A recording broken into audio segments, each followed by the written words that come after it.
So the release of the J6 tapes and what people are seeing, it's totally shocking to them because this totally contradicts the very carefully constructed narrative, the insurrection narrative that was formed, not by just Democrats, folks. No, no, no, no, no, no. But of course, the establishment Republicans, the J6 Select Committee, Adam Kinzinger, Liz Cheney, and of course, who could forget the corporate media. Good morning. This is the Morning Buzz. 309-451-9299. That's the text line. You can see me live in studio. That's YouTube, Facebook, Twitter, and Rumble. We've got so much to get through today. And like yesterday, I brought you the truth about Brian Sicknick. Brian Sicknick was a Capitol Police officer. Seems like a great guy. He did not die at the hand of Trump supporters who wielded a fire extinguisher.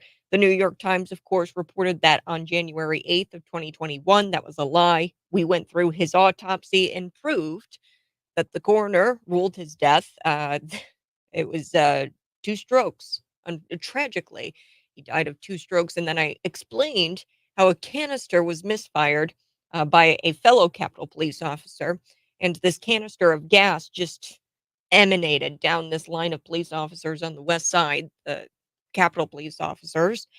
And the autopsy didn't say it was because of the gas, the stroke. He was prone to have blood clots. That was something that was omitted from his medical records. Uh, but he was prone to blood clots. And this gas in this canister, it was a misfire. So I went through that yesterday. The truth about how Brian Sicknick died, his girlfriend, Sandra, his ex girlfriend, Sandra, they broke up 6 months before he passed away. She's suing Donald Trump and a couple of Trump supporters because of this pepper spray incident. She's claiming that that Brian Sicknick wrongfully died. It's a wrongful death lawsuit, and she's, I think, suing all three of them for $10 million each. But I made a promise to you, and I'm going to do this for as long as I can to bring you the truth about January 6th, to bring you truth about January 6th, just a little piece every morning in the 6 o'clock hour, because we were just told a bunch of lies. And I feel like it's going to take a while to break apart this constructed insurrection narrative. It was an insurrection narrative. It was carefully constructed. They lied to you. And I think after watching the Police State movie, I think I have an obligation to tell folks what truly happened that day. So I'm going to make it a goal every single day, tell you about a truth, tell you about truth that happened, where the corporate media has lied to you for the past 3 years. So I'm going to tell you the truth. Uh, Coming up in just a little bit, I will be discussing the Chicago mayor. He's running out of scapegoats, folks, because he doesn't know. He's running out of scapegoats for why his city sucks. And of course, I'm talking about Chicago, Mayor Brandon Johnson. So, guess what he's doing now? He's blaming the far right for the mess that is Chicago. Chicago is a mess. And now he's blaming the far right. So, we're going to talk about that. Plus, this non-binary influencer, his name is Jeffrey Marsh. He's really creepy, and he's lashing out at conservatives. And he says that so many people on the right think I'm gross or find me gross. Yeah, you're right. We do find you gross, Jeffrey Marsh, but it's not for the reasons you're saying we find you gross. There's totally different reason why we're saying um, you're gross. So we're going to talk about Jeffrey Marsh, and then I am going to be talking with Nick Becker. We taped an interview yesterday, Nick Becker and he actually voted for that water rate hike in Bloomington, and he explains why he voted that way.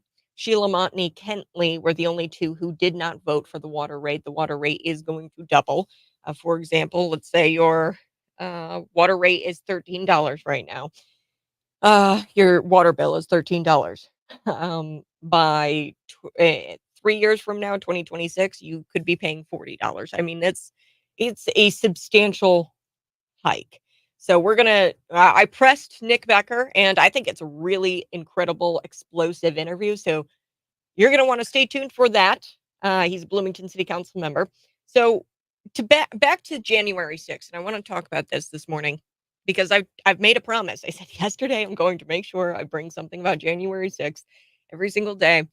So the for the past few years, I mean, I've been looking at footage when it actually happened. I was watching some live streams. I actually had a friend on the ground there, and I was on the phone talking with this friend, and there's just been a lot of recordings, and I've seen a lot of recordings over the past few years, whether it's surveillance video that we've gotten from Speaker Mike Johnson, thank you, Speaker Mike Johnson, or body-worn camera footage, and I think that the body-worn camera footage is really key here. So the American people, you, me, we were really shocked about 2 things, and I'm not too shocked about the camera footage because I've been watching the camera footage. I've interviewed people that were there. Brandon Struck, I've had friends that were there. David Paul Blumenschein had the FBI knock on his door to question him about how we took a bus, Cities 92.9, down there to peacefully protest and demonstrate and speak out against the certification of the election. And we wanted, we really just wanted our voices to be heard. We did not believe Joe Biden was properly elected because it's true. I mean, look at the things like Ruby Freeman, where she's feeding the ballots into the tabulator multiple times, the cardboard in the windows, trying to stop people from seeing the votes being tabulated. So there's so many different instances. I could go on forever about that, but uh, so I've seen camera footage. I've seen body worn camera footage, surveillance footage. I've talked to folks who were there that day. But I think more importantly, the American people were shocked about a couple of things. Number one, we were shocked about people just walking into the building with police standing right there. So the police were like even on their phones showing each other like memes or something. Well, these J6ers walked in and they stayed within the velvet ropes. Specifically, this camera footage comes to mind where Matthew Perna is walking down these velvet ropes. He's walking within the velvet ropes, pointing, and he's filming. And in the background, you can kind of see these Capitol Police officers just kind of talking to each other, chatting with each other to the side, off to the side. And they did nothing about the J6ers coming in. So that's number 1. I think people were shocked to see that there were a lot of people walking into the building with the police standing right there doing absolutely nothing. But then I think more importantly, I think people were shocked at the numerous instances of police brutality. So this is kind of a new element to this whole J6 thing. These are really uncalled for instances of police brutality. And a lot of these instances, I believe, caused that crowd to clash with officers, other protesters, and really the police brutality is what incited the violence all the way around that day. That's what incited the violence that happened that day. It was the police brutality because they shot non-lethal ammunition, flash bombs, smoke grenades into a crowd of innocents. So there's a lot more to be seen. And I think people now are going to start reporting on the body cam footage, which I'm super excited about. I actually, to get all of my J6 stuff, I go to Julie Kelly's Substack. She's an amazing Substack. She's got an amazing Substack. And she reported on some of the body cam footage by DC Metro Police just a couple of months ago. And I think that it shows so much more than the surveillance footage. So combining the surveillance video with the body worn camera footage, I think gives a fuller account of everything that transpired that day. So there's this clip at the Post Millennial, and they published this, and they've actually taken the body camera footage, the body worn camera footage, and they spliced it picture in picture with the CCTV footage, so the surveillance footage, where you can actually see um, this kind of side by side. And there's this police officer striking down one of these protesters in this post millennial side by side. Now, the guy's just walking through. He's just walking through the protester and he's walking out of the Capitol. He looks like he's complying with police officers. Perhaps police officers told him to get out of the Capitol. He looks like he's being peaceful. He's walking out. He looks pretty compliant. You can tell that this guy is following orders according to the CCTV footage. And then it gets crazy. He's walking out peacefully. He walks toward the door towards the door. He gets out, and then the police officer goes rogue, really, and starts beating this guy. Uh, it strikes him in the back, and I know that's just one instance, but it's truly incredible to watch the body worn camera footage of this officer striking him in the back, and then also to see the surveillance footage at the same time. And I mean, this is just one instance. Like I said, I'm going to get to a couple more here on the buzz, but it's really one of these glaring things. You could go from obeying the velvet ropes, staying within the rotunda, pointing at things like a tourist, to being beaten by one of these officers on your way out, struck in the back, this guy was. So, January 6th, I'm going to call it one of the biggest incidences of police brutality since the civil rights era, really. And that's true. This looks like one of the biggest incidents of police brutality since the civil rights era. The behavior by the Capitol Police and especially the DC Metro Police, it's wrong. And if this was a left wing demonstration, I don't like to do this so much, but I'm going to play this game. If this was a left wing demonstration, and we saw this actually already happen, 2020, the BLM riots, okay? We saw left wing demonstrations. And if these were mostly white police officers beating black protesters, I mean, we would have people in jail. We would have civil lawsuits filed by the Department of Justice. Okay. So we would have protests in the streets if this was a left wing demonstration. But because it was a right wing demonstration, um, people are being jailed, and not the police officers who were committing brutality against these protesters. No, no, no, no. The protesters themselves are being jailed with lengthy, lengthy sentences. So um, instead these two police departments, despite it's just this is just one instance, folks. This is just one instance, and um, I'm going to get into a couple of more, which are really hard to get through because these police departments did not just beat men, they did this to women. So they beat Roseanne Boylan. They suffocated her, and she died because of excessive force by police. And I watched this Julie Kelly interview. Like I said, she's really good at covering this J6 stuff. I watched this interview. She did it back in 2021. That's when I watched it. They beat this woman, Victoria White, and White is giving her account of what happened. And she talks about how DC Metro Police beat her over the head repeatedly, dragged her out of this tunnel. There was like this tunnel. She was half clothed because of what they were doing to her inside of this tunnel, and they were dragging her outside of the building. So this is what happened. Okay, Roseanne Boylan, look up Victoria White. These women were beaten. Um, and Roseanne Boylan, they suffocated her, and she died because of excessive force by police. So these police departments have received, and I want to make this clear, they have received presidential medals. They've received congressional medals. These celebrity J6 cops. We've got Daniel Hudges. We've got Harry Dunn. We've got Michael Fanon, or whatever his name is. All of these people, they testified during the J6 Select Committee, and they lied under oath about what they experienced and what they did. They lied about what they did to J6ers. Now, what what they've gotten is, like I said, medals, presidential medals, congressional medals. They've even gotten book deals. They've gotten CNN gigs from their testimony before the select committee. They're going to the courthouse. They're giving their victim impact statements to try to result in excessive prison sentences for January 6th defendants. That's what these cops have done. And we really need to put an end to that. We should not be giving celebrity status to Capitol Police officers who were who brutally attacked people. This is a huge, huge instance of police brutality. Like I said, I think it's the biggest one since the Civil War. There's a lot more to be shown, by the way. I think there's going to be more surveillance footage. I also think that there's going to be more body worn camera footage released. So I'm super excited. Now, one thing I want to do is cut to break. I'm going to come back, and we've got to run through The interview I did with Councilman Nick Becker, he did vote to raise that water rate, and I asked him why. He explains why right here on the Morning Buzz.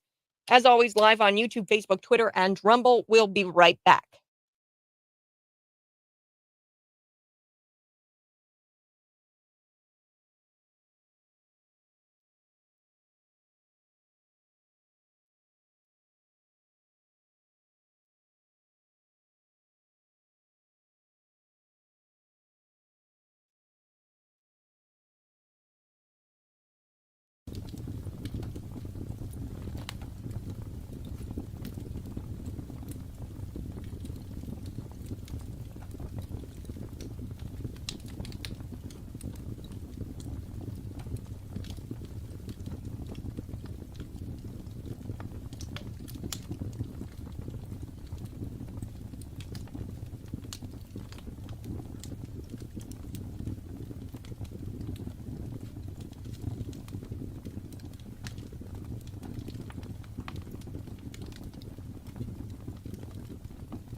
Good morning, friends. Thanks so much for watching. If you're watching, go ahead and smash the like button.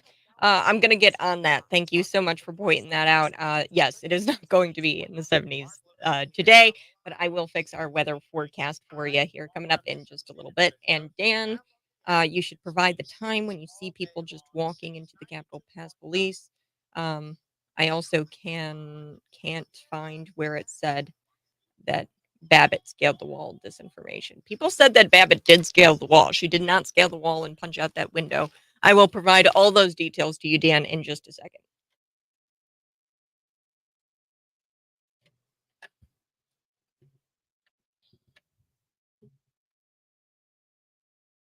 Woohoo! Coming up in just a little bit, Councilman Nick Becker. He voted for the water rate hike. Now, the hike is going to affect you. Somebody texted me. They said my water bill is about $48 right now.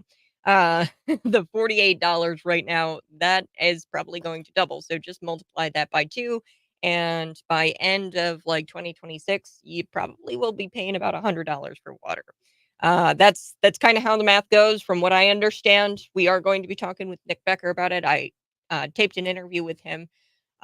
Plus, I do want to talk about the Chicago mayor, Brandon Johnson, because he's out of scapegoats, folks. He's out of scapegoats for why his city sucks. So he starts blaming the far right, of course. Why wouldn't he blame the far right? Um, so we're going to get to that here in just a second. But first, I do want to kind of lighten things up. I like to do this because the news can get pretty heavy, but I like to lighten things up a little bit. Today is Stay Home Because You're Well Day. A good day to call in well to work. So a well day, I don't know. I mean, I like the personal day idea. It's so hard. I don't know how people with 9 to 5s do it because like the banks aren't open and nothing's open. So how do you like manage your life outside of work? Because nobody's really even open on Saturdays anymore. I think post pandemic, a lot of that changed. There's a lot of folks that just aren't open anymore. So it's kind of hard to kind of do life outside of work when nobody's open outside of the 9 to 5. But yeah, I mean, sometimes it's just good to call in and have like a personal day to get everything. I usually use my personal days to get caught up on chores, house things, you know, um, go to the bank if I need to, errands, go to the store. I usually use the personal days for those. But yeah, I don't take a whole lot of personal days. Can't when you're live. Uh, but another thing that I wanted to bring up today was this happy news story. I like doing these, especially as it gets closer to Friday, just for us to sit back and realize that not all of it's bad. Not all of it's bad. So, this guy actually breaks the world record pushing a stroller. So, his name is Chad, and he's of Eagle, Ohio. And he is a very busy dad. He's a father of 7 children, including quintuplets. So, he's got 5 that were born at the same time, and then he's got 2 on top of that. Because Chad and his wife, Amy, had a challenge of getting around with 5 kids at the same age, they started using a very special stroller with 5 seats. So this summer, Chad ran 1 kilometer in 5 minutes and 34 seconds while pushing his 5 kids in this stroller. And that at that time was recently certified as a Guinness World Record. That was the Guinness World Record for, I mean, the heaviest stroller pusher. I don't know. But this wasn't the first world record for Chad. So he's been making the most of this stroller. While he's been making the most of this stroller, he actually previously got Guinness World Record um, title for the fastest 10 kilometers and fastest half marathon, the fastest marathon. And he was pushing while pushing the quintuplet uh, stroller. So he's broken more records than just the fastest 1 kilometer. So he's broken the fastest 10 kilometers, broken the fastest half marathon, fastest marathon. So Chad's passion obviously is for running, uh, and running with his big family. That's a big family. 5 babies at the same time. I don't know. When I stories, my mom, you guys know I'm a twin. My mom used to say that she would push and pull each of us in one cart, at the grocery store. So she'd grab 2 carts, she'd push one of us and pull the other one behind her, and she'd grab 2 carts, but, um, yeah, he gets to spend quality time with his 5 kids, and as long as they're up for the ride, right? As long as they're up for the ride, I don't know. He must be going pretty fast. If I was that baby, I'd be, like, bracing myself. I'd be like, "Dad, slow down." This guy's going at the speed of lightning, but that's a kind of an interesting story. I mean, pushing a stroller around. I didn't even know you could break a record for that sort of thing. All right, I do have to take a quick break, but you're listening to Cities 92.9. We're going to be back talking with Nick Becker. Nick Becker sat down with an interview with him, and then we will also be chatting about the Chicago Mayor Brandon Johnson and how he says that I got to check my notes here. He says that the crime in Chicago is caused by Republicans. Yeah, I guess that's right. I guess he said it's right-wing extremism. That's why his city sucks. Okay. He's running out of scapegoats, people, for why his city sucks. I'm back next.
Good morning. I so do appreciate it. Thanks so much for tuning in. And Dan, I told you I would find it. He was explaining to me that it's not true that the mainstream media lied and reported that Ashley Babbitt scaled the wall. I can't find where it said that Ashley Babbitt scaled the wall. Well, here it is. The Independent, January 8th, 2021. I'll share it with you here, Dan, because that's just what I do here at Cities 92.9. Ashley Babbitt embraced QAnon, endorsed the theory of storming the Capitol would bring storm of violence. Here it is. Um, 20 reports, blah, blah, blah. Let's see. They said it in here. Man.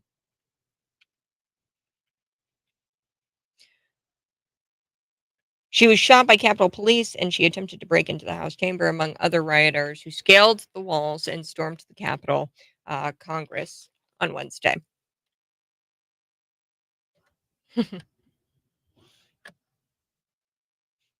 Good morning, folks. Thanks so much for tuning in. I so do appreciate it. We are going to get to Nick Becker. A couple of your comments here. I'm going to address them here on the live stream. That's YouTube, Facebook, Twitter, and Rumble. Dan, he is a leftist, and he he messages me, and he goes, "You need to provide time when you see people just walking into the Capitol past police."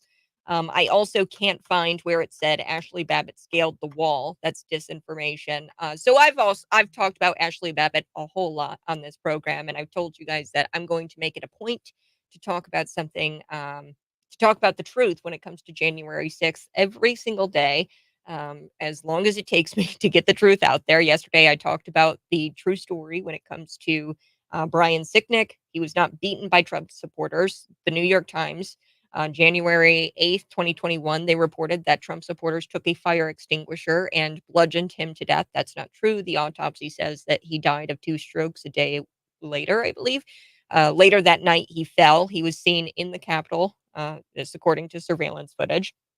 He was seen in the Capitol walking around the building. He didn't seem to have been impacted by any kind of pepper spray or gas. I did talk about the gas canister, which, I mean, people could speculate and say that the gas canister was the reason why he had that stroke. There was a fellow police officer who launched this canister, but the canister misfired and fell next to this whole line of police officers. And this gas just emanated at, the winds were coming from the northwest. It was on the west side of the Capitol.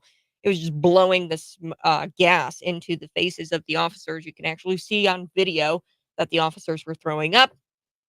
You can actually see them using water bottles to get the gas out of their eyes. This is just according to surveillance today. I talked a little bit about, oh, who did I mention? I mentioned um, Boylan, Roseanne Boylan, Victoria White. These are two women. Roseanne Boylan, she suffocated and she died because of excessive police force, or force by police, excessive force by police. She died on January 6th, or I believe she died on January 7th or something like that. I don't think she died exactly that date. I have to double check that. Don't quote me on that. But she did die due to suffocation. That was because of excessive force done by police. And then Victoria White, she was beaten over the head repeatedly. She was dragged out of this tunnel. She was half clothed because of what they were doing to her, the police, in this tunnel, and they dragged her outside the building. And I called attention to the fact that a lot of these J6 Capitol Police officers are celebrity cops. Okay. They've gotten book deals, CNN gigs, they've even received congressional medals and presidential medals. And that's just not right, considering that this is one of the biggest. This is the biggest incident of police brutality since the civil rights era, and that's just true. So, Dan, I'm getting back to the comment here. See, Dan, he says, I can't find it anywhere. So I've talked about Ashley Babbitt and how I always thought that Ashley Babbitt did, in fact, scale a wall on January 6th. She scaled the wall and punched out a window, and that's why Bird shot her at point blank range.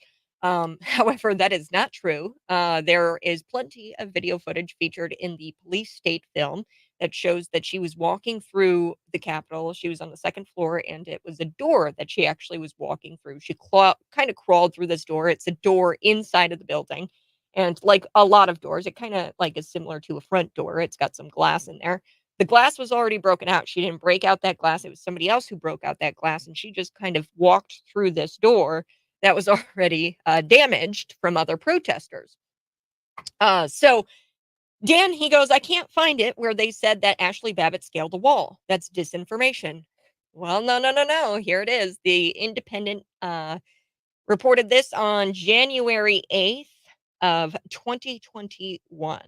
Okay, so January 8th, 2021. I've got it right here. Ashley Babbitt was shot by Capitol Police, and she attempted to break into the House chamber, among with other rioters who scaled the walls and stormed Congress. Yes. So that was that's a lie. That was the Independent. That's mainstream media. They lied. They said that Ashley Babbitt scaled a wall. That's not true. She walked through a door that was already broken inside of the Capitol. She was walking into the Capitol. She walked into the Capitol. She walked alongside other protesters through this door. And that can be seen on several live streams, on cell phone footage that was captured and featured in the police state film. So, uh, yes, I will be bringing the facts and the truth every single day. When it comes to J6, and I'm gonna do that for as long as I possibly can. I'm gonna try to shed as much truth on this because we've been lied to. They have constructed this insurrection narrative, and by they I mean Democrats, establishment Republicans, I mean the J6 Select Committee, and corporate media. We have to deconstruct this narrative that they've lied about. That's just one lie. I told you about the New York Times. They lied in a January 8th, 2021 article saying that Bird died, or that Brian Sicknick died being bludgeoned to death by a fire extinguisher, which just isn't true. And I have the autopsy. Okay, so like, go look at the autopsy. He died from 2 strokes. That's what the coroner's report said, and he didn't mention anything about pepper spray. Now they're trying to say that he died from a stroke due to pepper spray. You see how the left just continues to lie, to lie, to lie, to lie. So we're going to be chatting here about Nick Becker. I'm not going to have time for it right now, but I will have time for Chicago Mayor Brandon Johnson, and I will play, I swear, maybe in the 8 o'clock hour, I'm going to get to Nick Becker. But the Chicago Mayor Brandon Johnson, that's where I want to kind of start today. So the Chicago Mayor Brandon Johnson, he gets a small amount of respect for this from me for this shamelessness that he's exhibiting. He gets a little bit of respect because my man Brandon Johnson actually blamed the problem going on in Chicago. He blamed it on. Let me check my notes. Let me just double check them, folks. He blamed him on Republicans. Blamed the mess in Chicago on Republicans, which makes no sense. He also blamed January 6th, the Civil War, on Republicans. I would have way too much self-respect for myself and the intelligence of my constituents to say such things that Brandon Johnson says. So the shamelessness here is really, I mean, deserves a hat tip. Johnson, he doesn't have a problem with sounding unintelligent, and I mean, does this guy even respect himself? Uh, so at issue, this is the migrant crisis, of course. Progressive utopias like Chicago have been virtue signaling for years and years and years about how they're these welcoming cities, these sanctuary cities. For generations, they've been talking about how they're sanctuary cities, welcoming in all kinds of illegal immigrants, because after all, no human being is illegal. Am I right?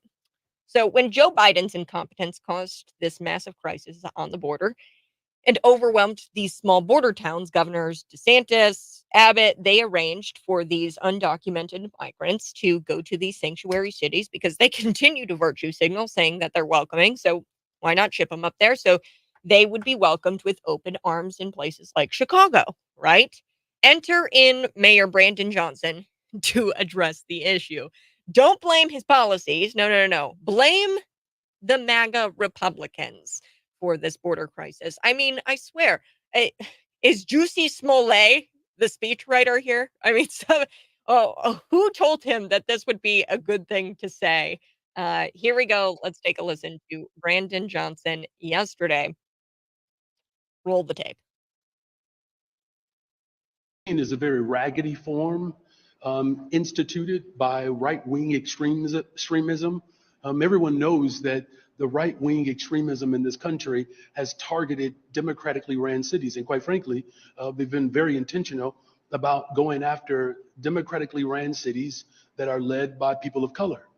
And their whole motivation is to create disruption and chaos because that's what that particular party has been about. Right? This is the same political party that did not want to accept that President Obama was actually an American.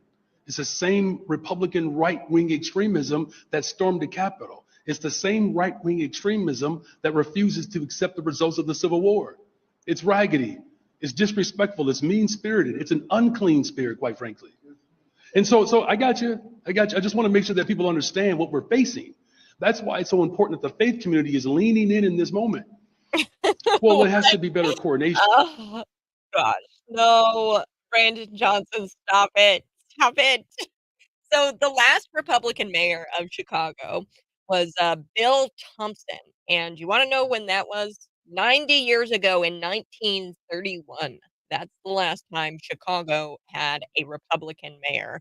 Okay. It was 90 years ago. Out of Chicago's 50 city council members currently, there are 0 Republicans. There are only 3 independents, the rest of them are Democrats. There's 50 city council members, okay?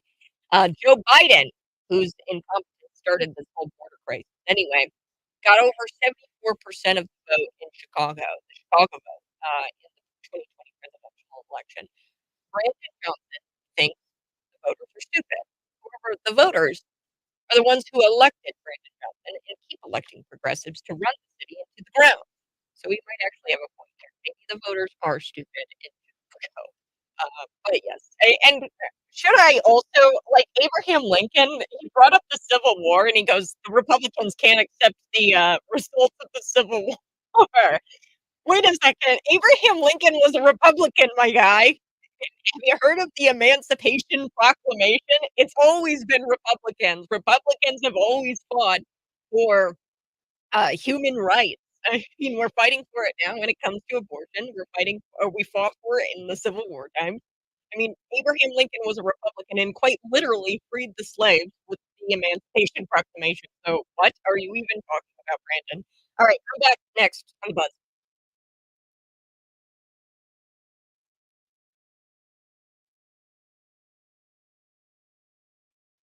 Good morning, friends. Thanks so much for tuning in. I so do appreciate it. And I don't know really where you are at politically, and I get if you like capitalism, money, guns, your daughters. That's awesome, and you should keep those qualities. I'm not saying that you're a rate, but like you obviously have Trump derangement syndrome or some sort of syndrome where you can't accept that the media lies to you. You have to realize that the mainstream media continues to lie to you, and they don't print retractions. It'd be one thing if they printed retractions here, but as I told you, the New York Times, January 8th, 2021, they lied about Ryan Sicknick's death. The Independent, they lied about Ashley Babbitt scaling the walls with other rioters. Okay, so this is uh, this is just the mainstream media who lies to you, and I would imagine that you are anti-Trump. Um, but then you have to begin to ask yourself, why is the mainstream media? It's almost like a coordinated lie. It's like a constructed narrative about this insurrection that happened. You have to begin to question, wait a second, why did they lie about Brian Sicknick? Why did they lie about Ashley Babbitt? And when you start to ask those questions, then you start to realize, oh shoot, they're lying about this because they want to construct a narrative. And then you start to think, you know, why would they want to construct a narrative so bad? Why would they want to lie to me like this? Probably to get you to adopt this belief that Donald Trump is the Antichrist or that Donald Trump is the next Hitler. Okay, so that way they remain in power. Um, the Democrats, the establishment Republican, and I point you to JFK. I talked about this a lot in my Thanksgiving program about JFK, the assassination. We're all sitting here scratching our heads, man, they really are taking away a lot of these freedoms. They're trying to take away your guns, and they're trying to take away capitalism. They're trying to destroy it. And you're probably scratching your head wondering how we got here. Really, it started with the assassination of JFK. This uniparty, the Yankees and the what do I call them? Yankees and Cowboys. So there are 2 kind of factions within the Democrat and Republican Party. These are people who, beholden to self-interest. The Cowboys, these are the Texas wheel types. These are the, military industrial complex types. And then you've got the Yankees, big banks, the Hillary Clintons, those types of people. You've got these types of people, and, they don't want you to have a nationalist, populist president who doesn't want to start wars with other countries. Okay, that's what this is all about because they won't be able to line their pockets, um, and, serve their special interests. That's what it comes down to. They killed JFK, okay? That is a fact. I mean, Lyndon Baines Johnson and the CIA worked together, to, uh, eliminate a populist president who would refuse to go to war.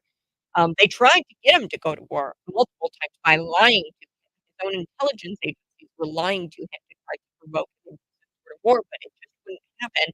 So what did they do? They killed him. Okay, since then, um, the American people have been able to elect their president. They haven't been able to elect their president. The establishment or the uniparty, the Yankees and the Cowboys control they control who is placed in the presidency. And the presidency is no longer somebody who represents the people of the United States.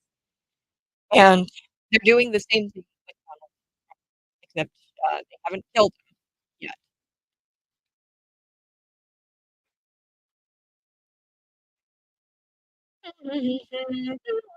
Hey, good morning. This is the Morning Buzz. Thanks so much for tuning in. I so do appreciate it. Yes, Brandon Johnson, he thinks the voters are stupid. However, the voters are the ones who keep electing Brandon Johnson and keep electing these progressives to run the city into the ground, Chicago. So he might actually have a point there. He might actually be onto something when he thinks the voters are stupid because perhaps they are. Why would you keep electing Brandon Johnson who is blaming the state of Chicago on MAGA Republicans, because that makes a whole lot of sense. As I told you, the last Republican mayor in Chicago was Bill Thompson. That was in 1931. That was 90 years ago. Then you look at Chicago's city councilmen, that's 0 Republicans on that council. It's 50 city council members, and I think of the 50, there are 3 independents, let me be fair here, but 0 Republicans. 0. Um, and I just find it incredible. So I've gotta talk a little bit about this non-binary influencer, and he's truly a disturbed individual. I was hesitant to do this story because he's really kinda creepy, but Jeffrey Marsh is this influencer, and he went on a stroll, and he attempted to talk through why conservatives don't like they, them. He goes by the pronouns they, them. Uh, why they he doesn't like they, them. See, I use their pronouns because I think it's really funny. Like, it just sounds ridiculous, when you use them, they, thems. I don't know. Marsh, he claims that we don't like him, conservatives don't like him, uh, because we don't like women. While not authorized to speak on behalf of everyone on the right, I will confidently say that that's not the case, being that I am a conservative woman. Okay, I don't think conservatives hate women. I don't think that they don't like women, okay? I'm confident to say that that's not the case. Jeffrey thinks that it's because we don't like women, that's why we don't like they, them. Um, we don't like Jeffrey because we don't like child predators, okay? Jeffrey here, um, per his thought process, he says, quote, "Not for nothing, right-wing men also kind of find women gross." And, uh, he goes on, he goes, "I mean, like, period jokes, misogynist jokes, and stuff like that, but in addition to that, they've been programmed their entire life to do everything they can to not seem feminine." And so he's trying to say that all conservatives are against femininity, which is just not true. Okay, being a conservative woman, I wear dresses, I wear makeup, I do the feminine thing, right? Whatever is traditionally feminine, I do the feminine thing, which those are just feminine traits. Okay, this is just goes to show you Jeffrey has no idea what it's like to be a woman because those things don't make you a woman. Me wearing a dress, me wearing some eyeliner, that doesn't make me a woman. Okay, women they're amazing. They think very differently than men. That's what makes them women. Their DNA makeup is what makes them women. So, Jeffrey, you're wrong, pal. It's not because you wear a dress and we hate dresses or we find feminine things gross. That's just not true. So I'm gonna play this clip because, um, I find it interesting that this is where he thinks we don't like really, we don't like him because he's a child predator, and I'll prove that here in just a second. This is the Morning Buzz.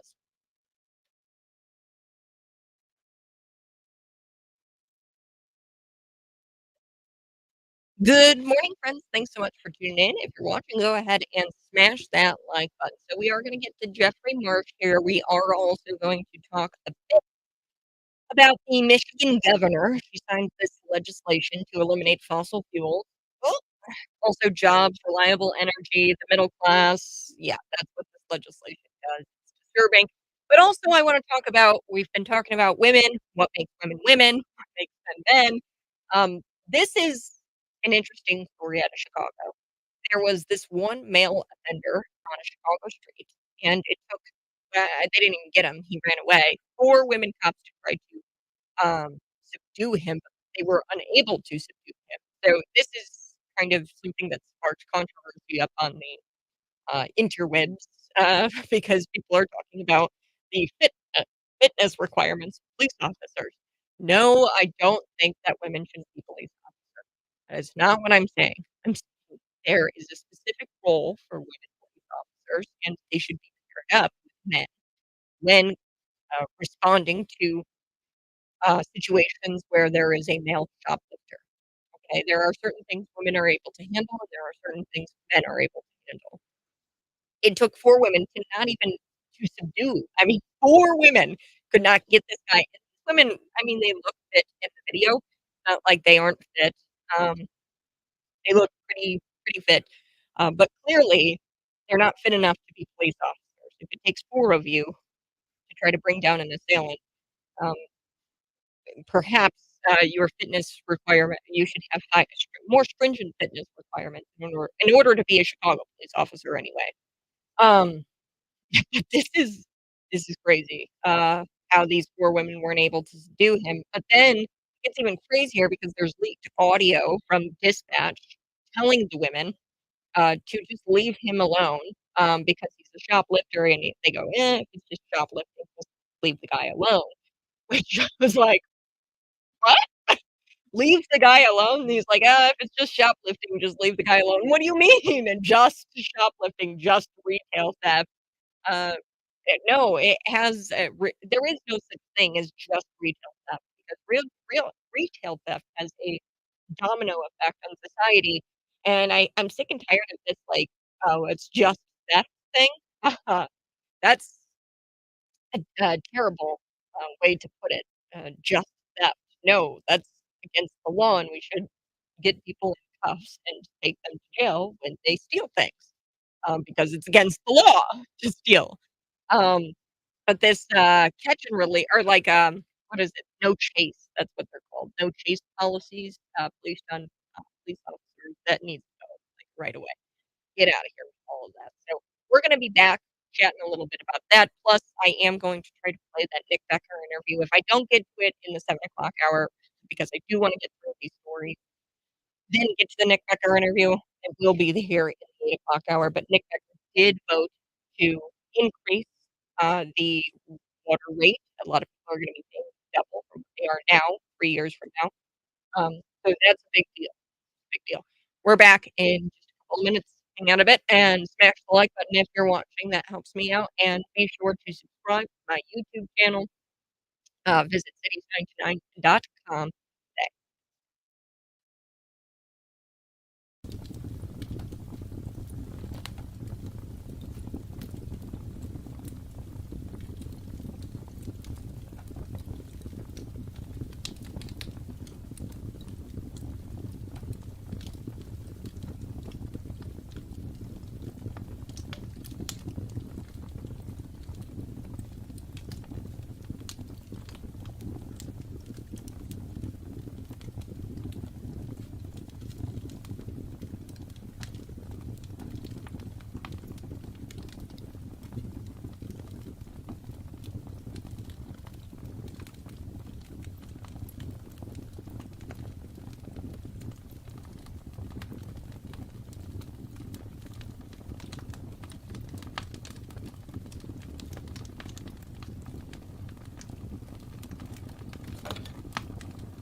Oh, wow. Uh, 4 women cops. Now this is actually kinda sad.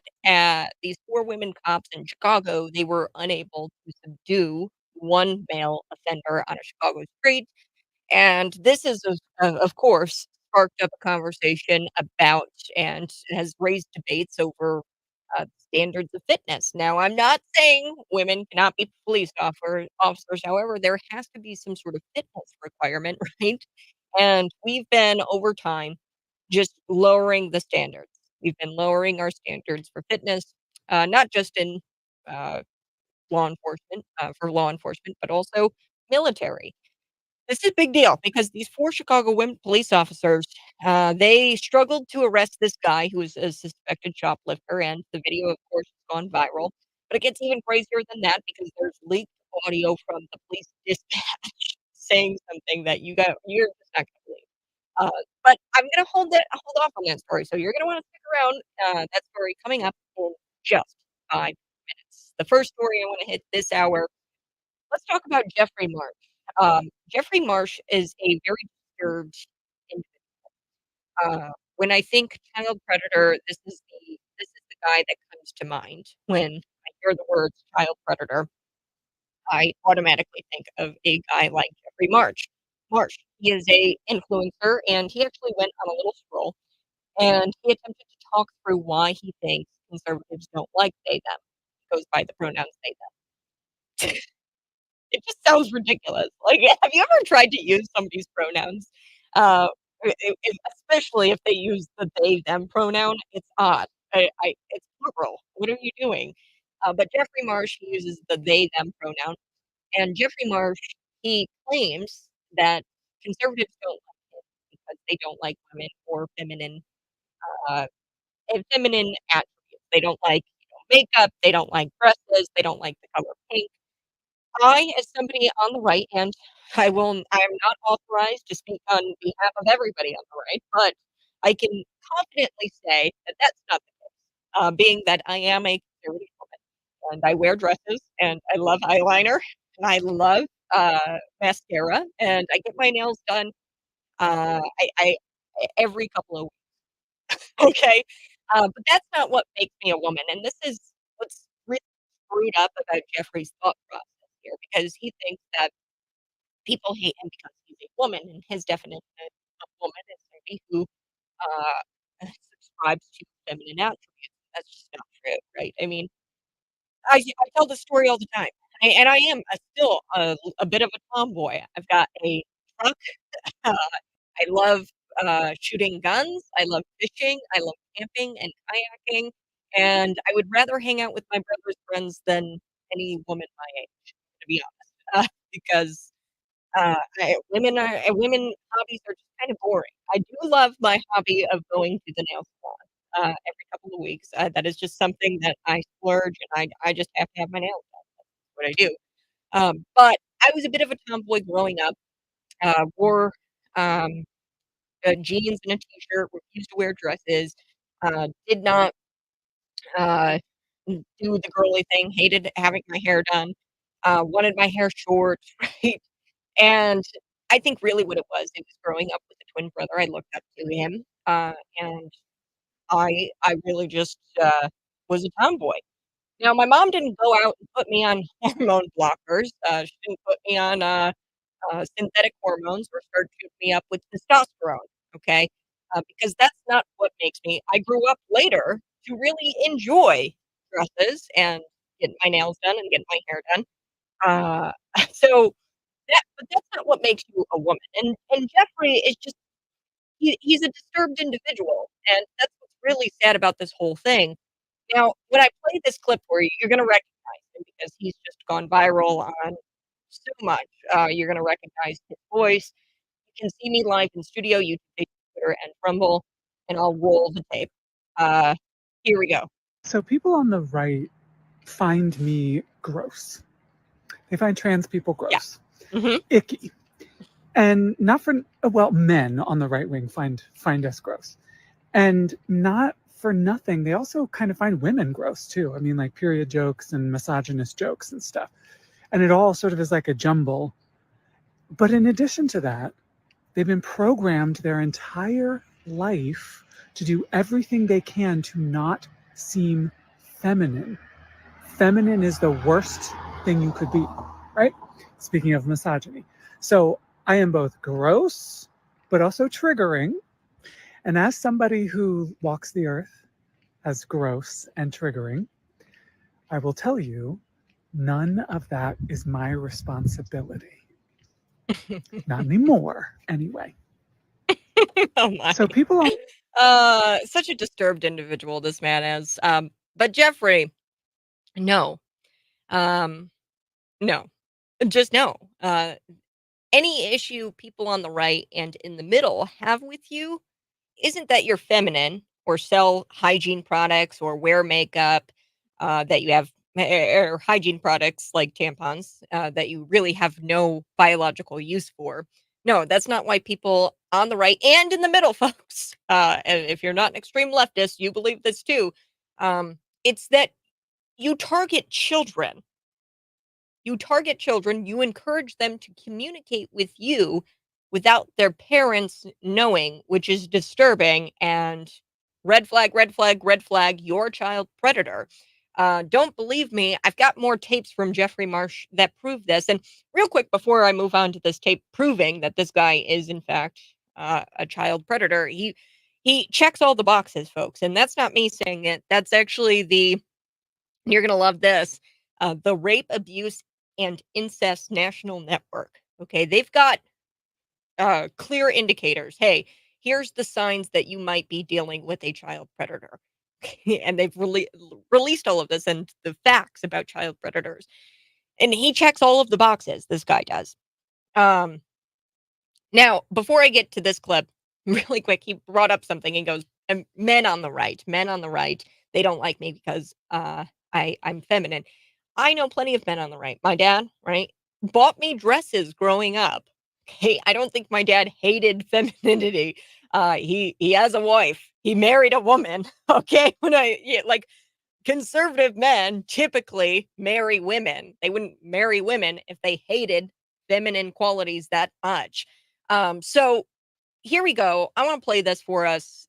This is proof that Jeffrey Marsh, this influencer, is actually a child predator by every definition. Here we go.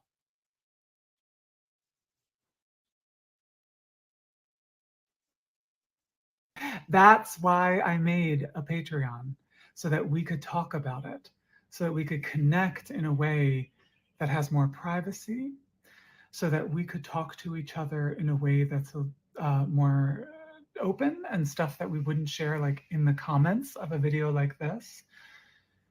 I think you're worthy and valuable, and I wanted to spend more connected time with you, healing together and hearing your deeply inspiring stories. Oh gosh, so disturbing. So, real quick, I'm going to play that beginning part again because this is key. Here we go. Your parents screwed up. It's okay to say so. That's why I made a Patreon. So he is communicating with children without their parents knowing.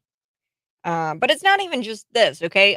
You're lying to yourself, Jeffrey. You're not a woman. You're pretending to be a woman, and you're lying to yourself and others by pretending to be a woman. And quite frankly, that's another reason why I don't like you is because you're a liar. I don't like liars.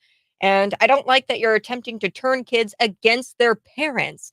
Again, another clip proving that Jeffrey Marsh is trying to uh, manipulate children against their parents and trying to communicate with children without their parents' knowledge. So here we go. I'm going to roll the tape. You can see it live, studio, YouTube, Twitter, Rumble, Facebook. Here we go, Jeffrey Marsh. I'm Jeffrey, and I am not a danger to children. I am a danger to parents, though.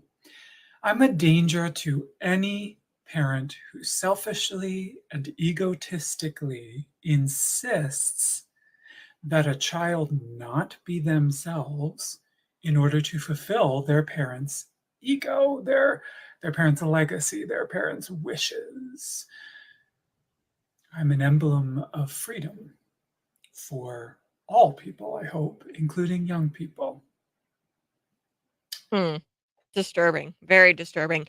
Uh, okay, that was another clip. Now I've got one more for us, and then I'm going to move on. I got to talk about the Chicago women who weren't able to take down this male suspect. But this woman actually, she put together a video using Rape, Abuse, and Incest National Network as a source. Okay, this is a really accredited source.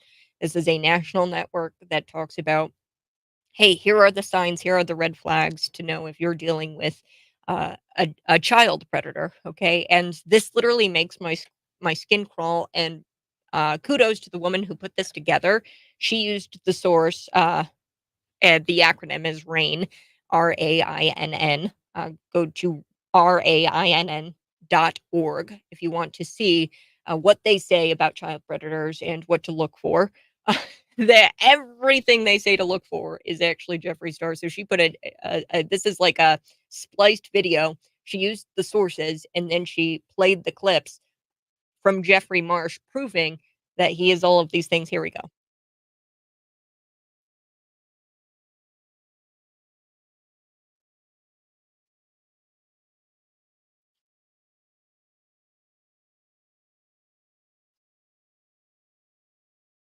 those that actually care about them. 3 ways to disrespect your elders. I coach a lot of people one-on-one who want to go no contact with their parents. No contact. No contact. No contact. I will tell you about going no contact. Trust development, giving attention and sharing secrets, making the victim feel as if they're in a caring relationship. If you need a family, you can come hang out with me. They may not see the real you. Your parents screwed up. It's okay to say so. That's why I made a Patreon. How are you doing? I care about you.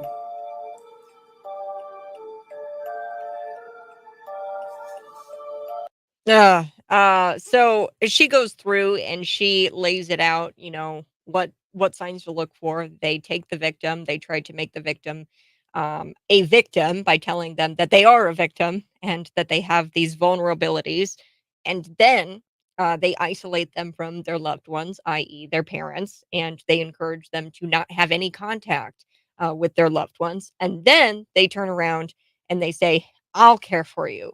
I'm going to care for you. And this is just Predator 101. Okay. And Rape, Abuse, and Incest National Network. They're the source on this, not me. So yeah. Um, Jeffrey Marsh, the reason why we don't like you is not because you are feminine or you wear makeup. It's because you constantly go after the children. And it's not people on the right. It's not just people on the right, but it's people in the middle who don't like that sort of thing. You target children and you attack parents. That's what makes you gross. All right, I do have to take a quick break. Like I said, I am going to be talking about the Michigan governor. She probably is up there with JB um, for the for worst governor. She's competing with JB for the bottom. But Michigan governor, she signs this piece of legislation, and really what she's doing, she's eliminating fossil fuels entirely. I think by like 2040 or something like that. But with that, she's going to kill a bunch of jobs. She's going to kill reliable energy, and she's destroying the middle class. That's Gretchen Whitmer. We're going to be back next on the Buzz.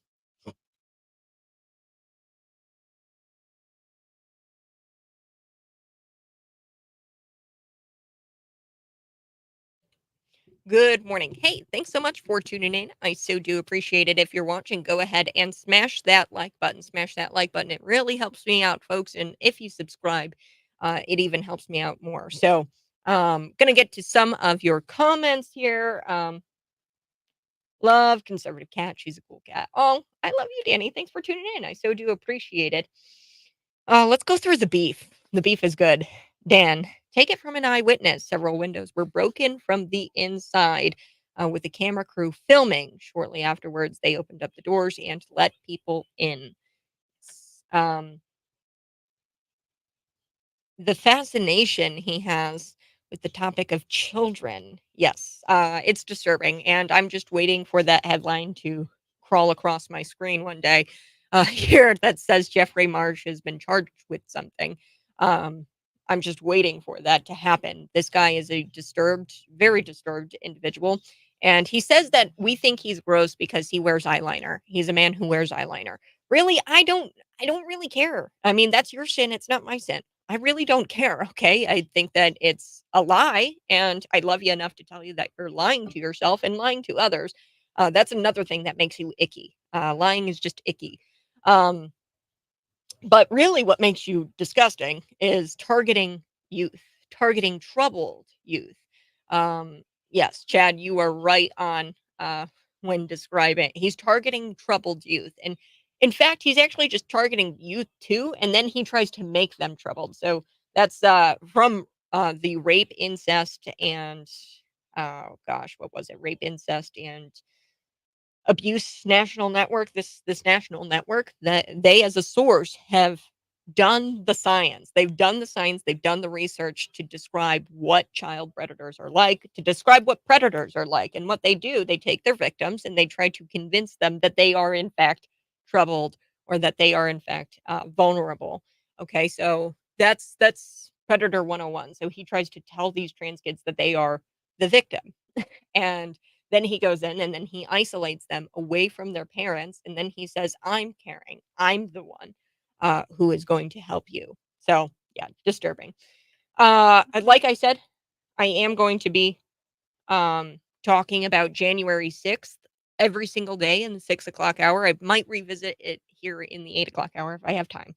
But Dan, you know, buddy, I hope you were around when I gave you the scoop here. You said that it was disinformation that I claimed that mainstream media had lied and said that Ashley Babbitt scaled the wall. He goes, I can't find anywhere where they said that Ashley Babbitt scaled the wall. That's not true.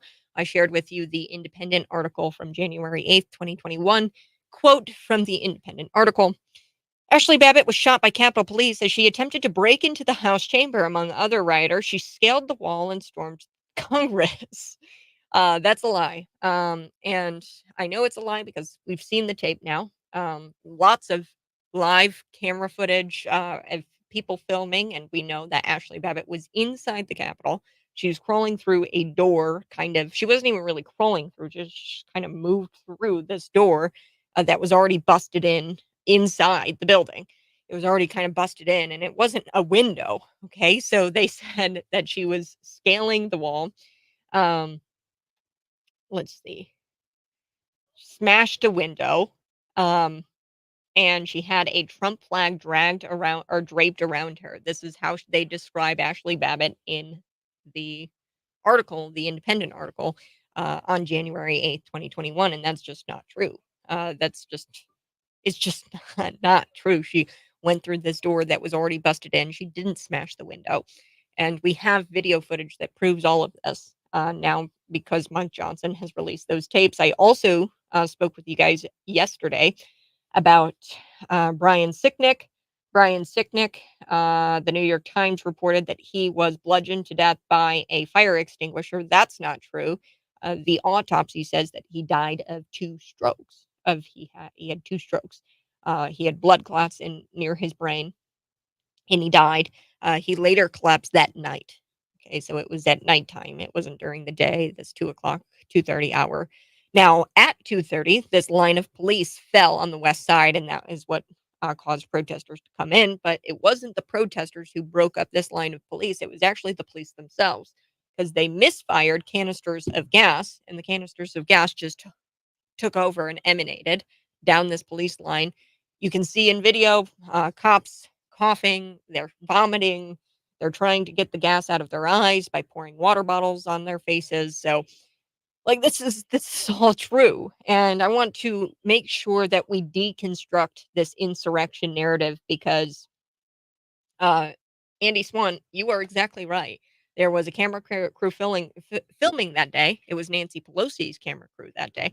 This is not conspiracy. This is just uh, proven facts. So yeah, we're gonna come back. I've got to tell you a little bit about Gretchen Whitmer and this legislation that's going to kill jobs and also destroy reliable energy. But also, female cops in Chicago couldn't take down one male assailant. There were four female cops. That's next.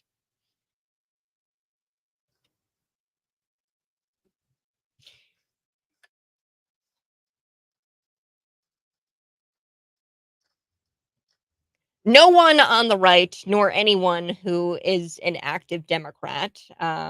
Democrats have to pretend that this is normal, otherwise, they're not allowed to stay Democrats. Okay, not an active Democrat. So if you're a non-active Democrat, most likely you believe that this is wrong. The issue here with Jeffrey Marsh is not with him wearing blouses or makeup or acting feminine. We do have a problem with him acting like a child predator.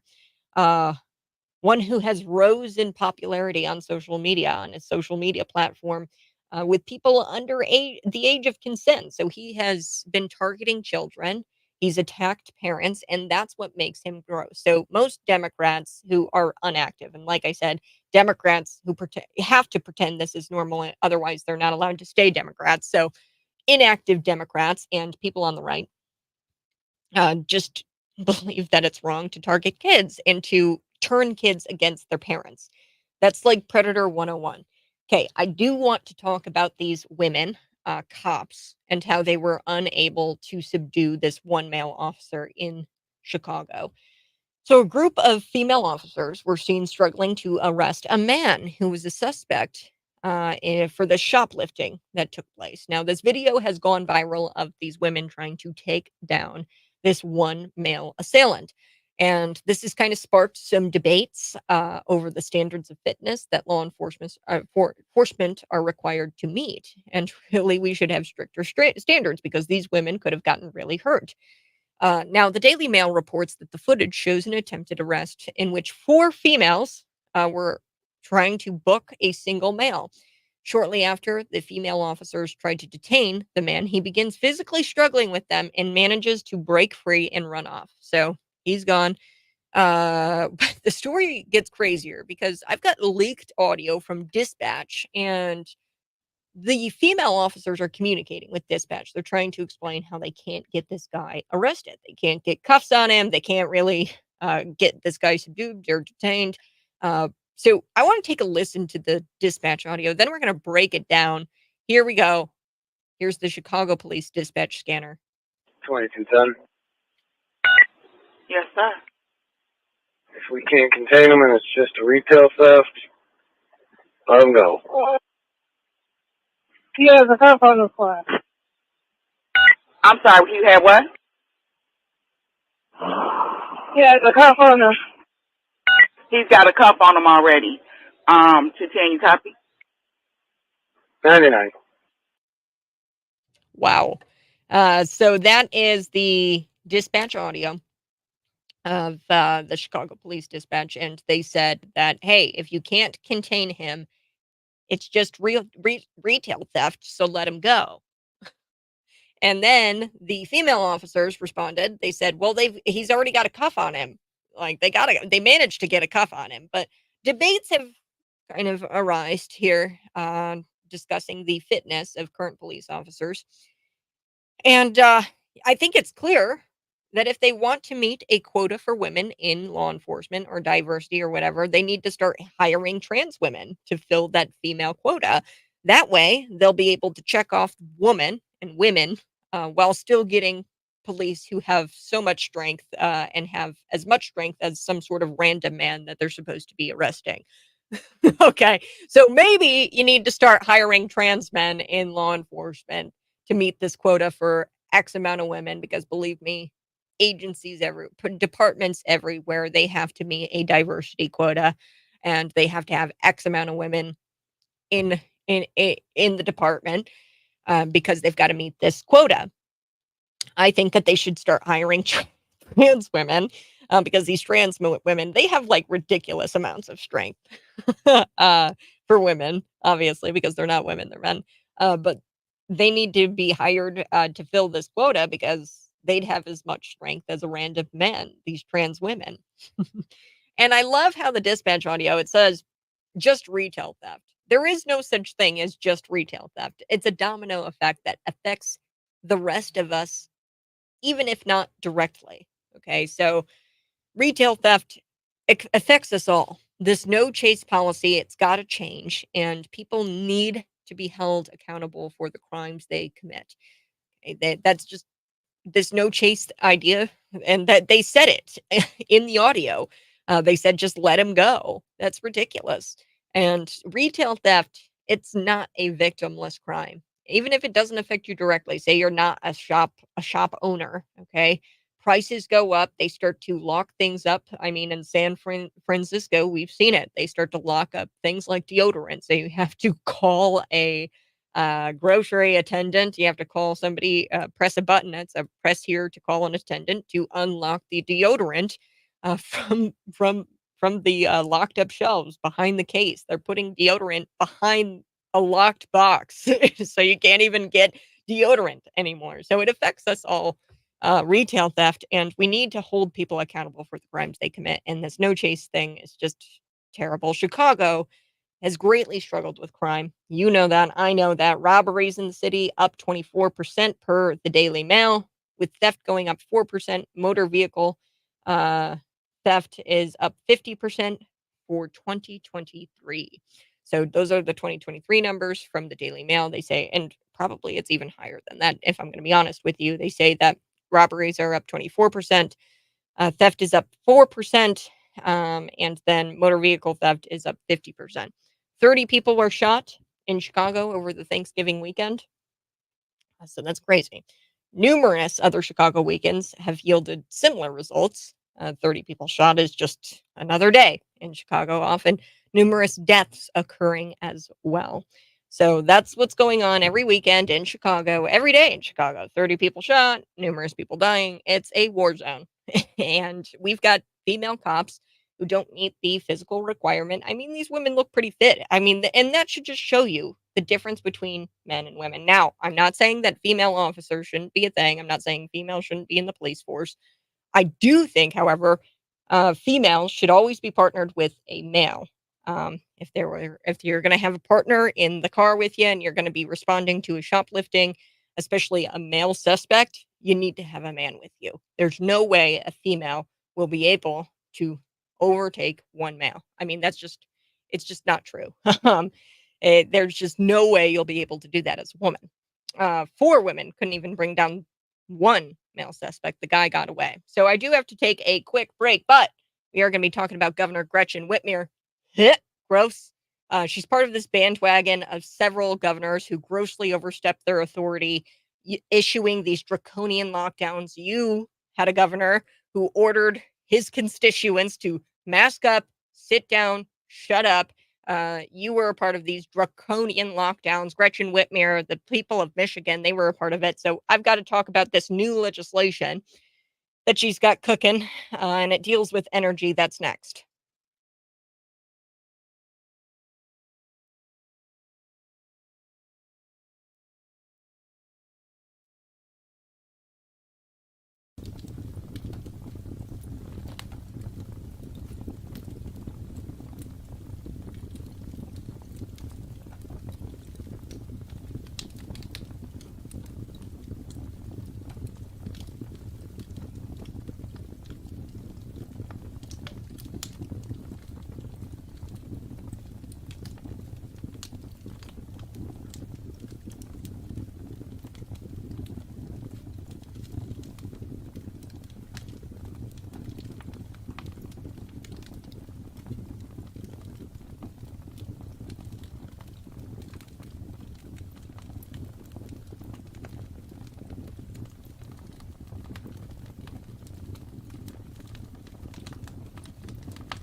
Good morning. Thanks so much for tuning in. If you're watching, go ahead and smash the like button. We are going to be talking about Governor Gretchen Whitmer.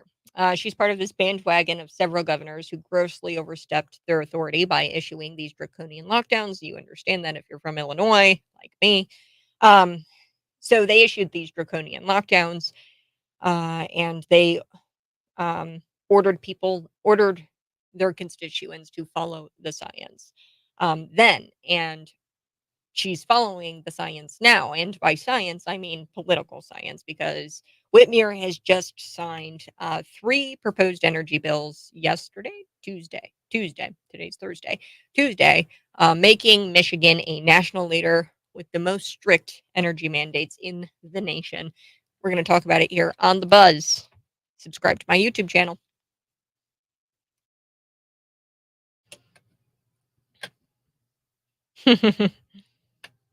Wow.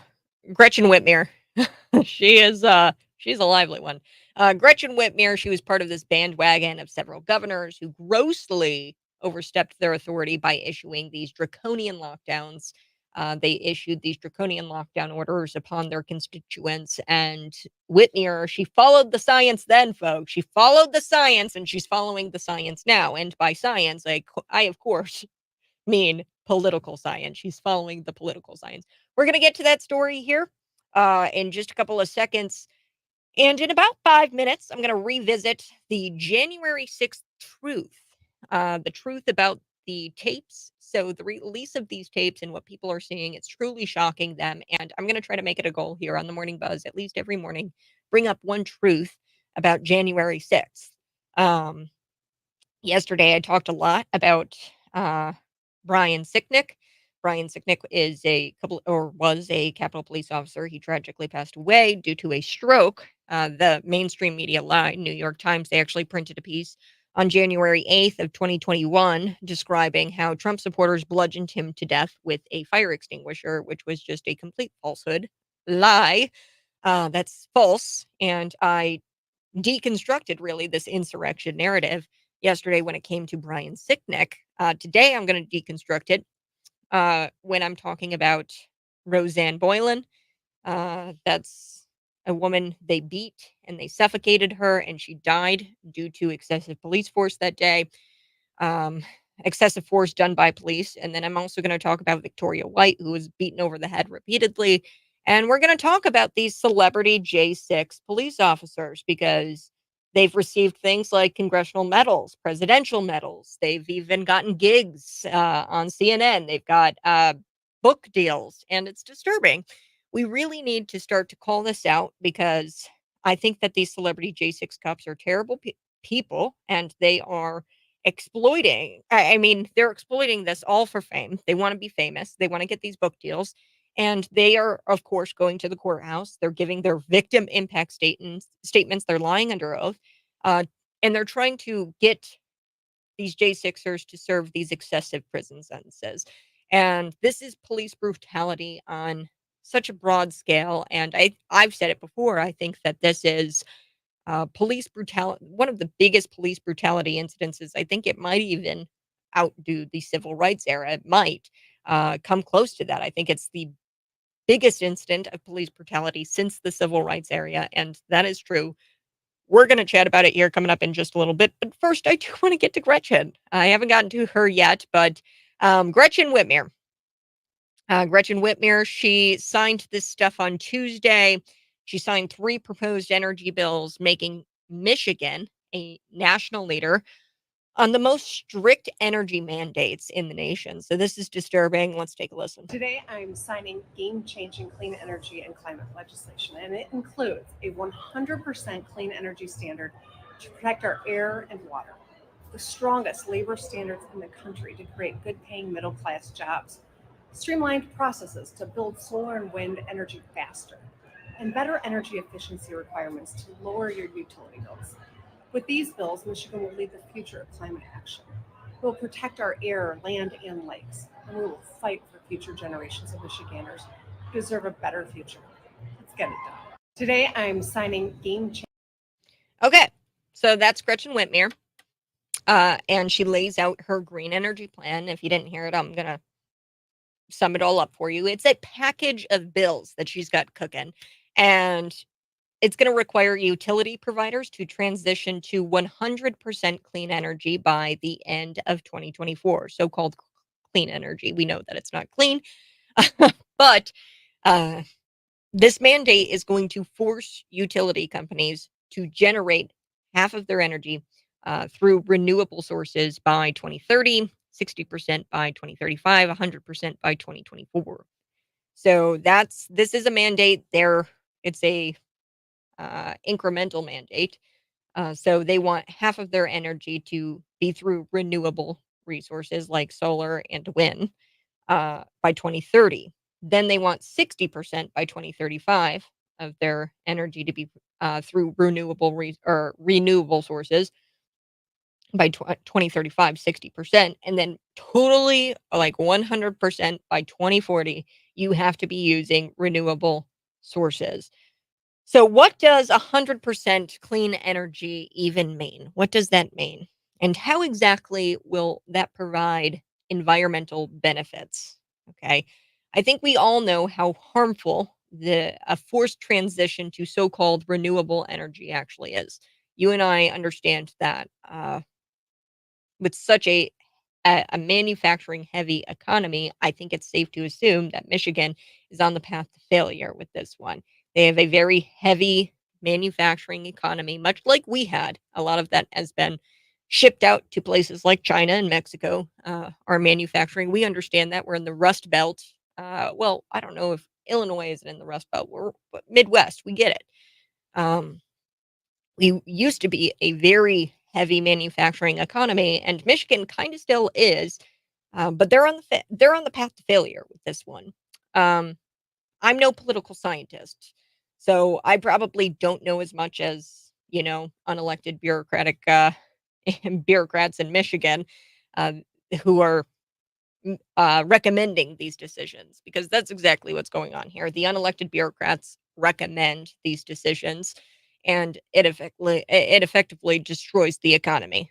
We're going to get to that here actually in our own community, Bloomington. These unelected bureaucrats are mandating that we change our water or that we update our water infrastructure to comply with all of these EPA regulations. And now that's going to put stress on our local economy here, because you're going to be paying double for your water bill by 2026. But anyway, so at least 50% of winter death statistics related to cold exposure are from people over 60 years old. Okay, so let's hope those policies don't have a similar effect to the nursing home catastrophe. Okay, so at least 50% of winter death statistics related to cold exposure are people over 60 years old. Whitmer said this on a Lansing TV station, WLNS. She said this, quote, "Together we are protecting our air, water, and our land by focusing on taking climate change head on." On taking on climate change head on. And then she said, "Today is a huge win for Michigan families, for Michigan businesses, and for future generations of Michiganders." So Whitmer said the bills will lower household utility costs by an average of $145 a year. And she also claimed that it would create 160,000 good paying jobs and bring in nearly $8 billion of federal tax dollars home to the state for clean energy project. But how many jobs will it destroy? Well, an analysis done by a Center for Public Policy, it's the Mackinac Center for Public Policy. I've got the numbers here, found that the new energy mandate will cost residents an extra $2,746 a year. It's not going to save them $145 a year. It's going to cost them an extra $2,746 a year while giving them less reliable electricity. Okay, so we have, nursing home catastrophes. Remember that with COVID. Now, I don't know if you're going to have electricity. Say you're 60 years old, 50% of winter death statistics related to cold exposure. What if they don't have heat in their house? Are they going to die? Okay. Then on top of that, you're looking at an extra $2,746 a year tacked onto your electric bill. Um, and this is disturbing. Jason Hayes. He's the director of this Mackinac Center for Public Policy, and this is what he said. And it's important, folks. I do have to take a break, but I'm going to unpack this and what the Public Policy Center found. Is truly explosive. And you and I get this, okay? We understand it because we're living through it. There's unelected bureaucrats at the federal and state level who are mandating that our water be EPA compliant or whatever. And now we're stressing the economy because our water rates are doubling. So this weenie type projects, they just don't do us any good. They just don't.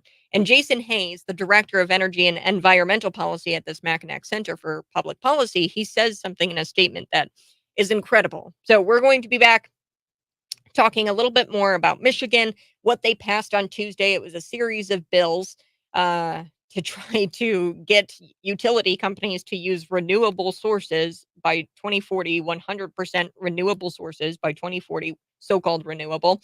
But we're going to be back here next on The Buzz.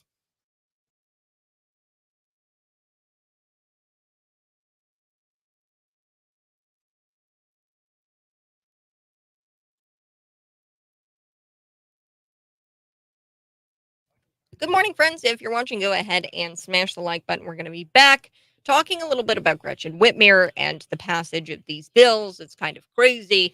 Michigan ratepayers should know that it's impossible to achieve net zero goals on the cheap. Okay, so you can't achieve it without it being very, very expensive. Even these amended bills will continue to impose substantial costs on the average Michigan family while achieving little to nothing to actually address the climate change issues politicians claim they want to solve. Estimates show that taking the state of Michigan uh, to net zero emissions by 2050 would only reduce global temperatures by approximately 1/1000th of a degree Celsius by the year 21,000 or 2100. So Meanwhile, people can expect to pay an additional $2,746 in energy costs each year just to experience more blackouts. Okay, they're going to experience more blackouts. You're going to be paying more, and this is all from the director of energy at this director of energy and environmental policy. There's a reason we don't hear much. we we don't hear about much success when it comes to green economies. Okay, that's because it inhibits um, wealth creation and destroys innovation. In Germany, things have gotten so bad since they transferred to a green economy that they had to coin a new term called energy poverty. Okay. So this is a brand new term out of Germany. Just look at what's going on in Germany. They have a green economy. Everything is renewable energy. Okay, so-called green energy. Michigan ranks fifth in the nation for manufacturing jobs. It's often referred to as the birthplace of the assembly line. But the left destroys everything. Michigan's industrial resistance does not stand a chance when it comes to these new energy mandates. My prediction is that the cost will not outweigh the benefit to the environment. Okay, this is going to come at a very, very high cost. Actually, that's not even a prediction. Okay, just by looking at climate alarmist prophecies, we know that if the U.S. cut its carbon emissions by 100%, it would make nearly no difference. That is what the science says. We cut our carbon emissions by 100%. It makes no difference at all. Whitmer could not even control an invisible virus. They may or may not have given that may or may not have given people the sniffles. Okay, do you really think she's going to be able to control the direction of the wind? She's not going to be able to control that with these policies. Okay, and it's going to really hurt people, and the benefits do not outweigh the cost. Okay, it's cost benefit analysis, and our government officials should be doing that. We're back here next in just a little bit. I'm going to take a quick sip of water.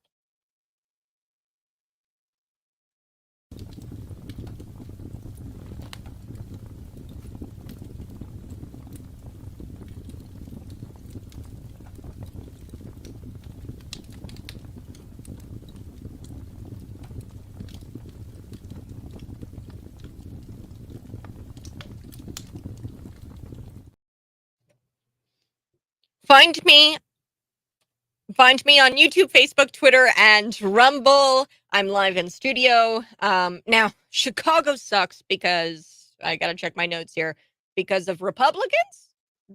Yes, the Chicago mayor, Brandon Johnson, he's sitting there and he's saying that Chicago sucks because of right-wing extremism, and that's what's causing all of the violence to take place in the street. That's not true. And I'll talk about, the last time Chicago actually had a Republican mayor. It was uh, full disclosure, it was 90 years ago, and there's not a single city council member in Chicago that is a Republican. Not a single one. All 50 of them are either Democrats, and there's 3 independents on the council of 50 city council members. So before we took the break, I was telling you guys a little bit about Gretchen Whitmer and her green energy plan. She passed a package of bills on Tuesday that is going to require utility providers to transition to 100% so-called clean energy. You and I both know it's not clean. You and I both know that solar panels cause fires, okay? And that it's a pseudoscience, and it's not perfected yet, and in fact it's very dangerous. Solar panels specifically are very dangerous. So this mandate that she passed in this package of bills, it's going to force utility companies to generate half of their energy through renewable sources by 2030. So that's half of their energy through renewable sources like wind and solar by 2030. Then they're going to force them by 2035 to do 60% of their energy has to come from wind and solar. And by 2040, 100% of their energy has to be switched to solar and wind. So this is screwed up. And I was telling you guys a little bit about what she said. Whitmer, she says, together we're protecting our air, our water, our land by focusing on taking climate change on head on. So she says, we're taking on climate change head on, and we're going to be protecting our air, our water, and our land. Okay, this is what these green weenies love to do. They love to freak you out. And I don't get worked up about the climate. I really don't, because here's the thing, folks. I'm a Christian, and the Bible says that this earth will pass. And I take great comfort in that because we're going to get a new heaven and a new earth. So I'm not too worried about this earth passing. I'm excited because after that, the Bible says we get a new heaven and we get a new earth. So I'm all pumped for it. I'm not freaking out about the climate change. I'm not freaking about the world exploding because the Bible actually predicts that the world will end, that the planet will pass. So anyway, Gretchen Whitmer, she says, today is a huge win for Michigan families, Michigan businesses, and for future generations of Michiganders. And then she lies. She starts to talk about how the utility costs are going to go down by $145 a year. They say that there is going to be 160,000 good paying jobs. Not true. They're going to be all Chinese jobs, I'll tell you that much. And then she says that there's going to be $8 billion coming in via the federal tax dollars to the home state of Michigan for these clean energy projects. So that's all a lie. And I'm going to debunk it here in the 8 o'clock hour. Then we're going to get to Nick Becker's interview, why he voted to raise those water rates to address the infrastructure, the water infrastructure in Bloomington. Kind of relates to what we're talking about today with Gretchen Whitmer's policies. That's next on The Buzz.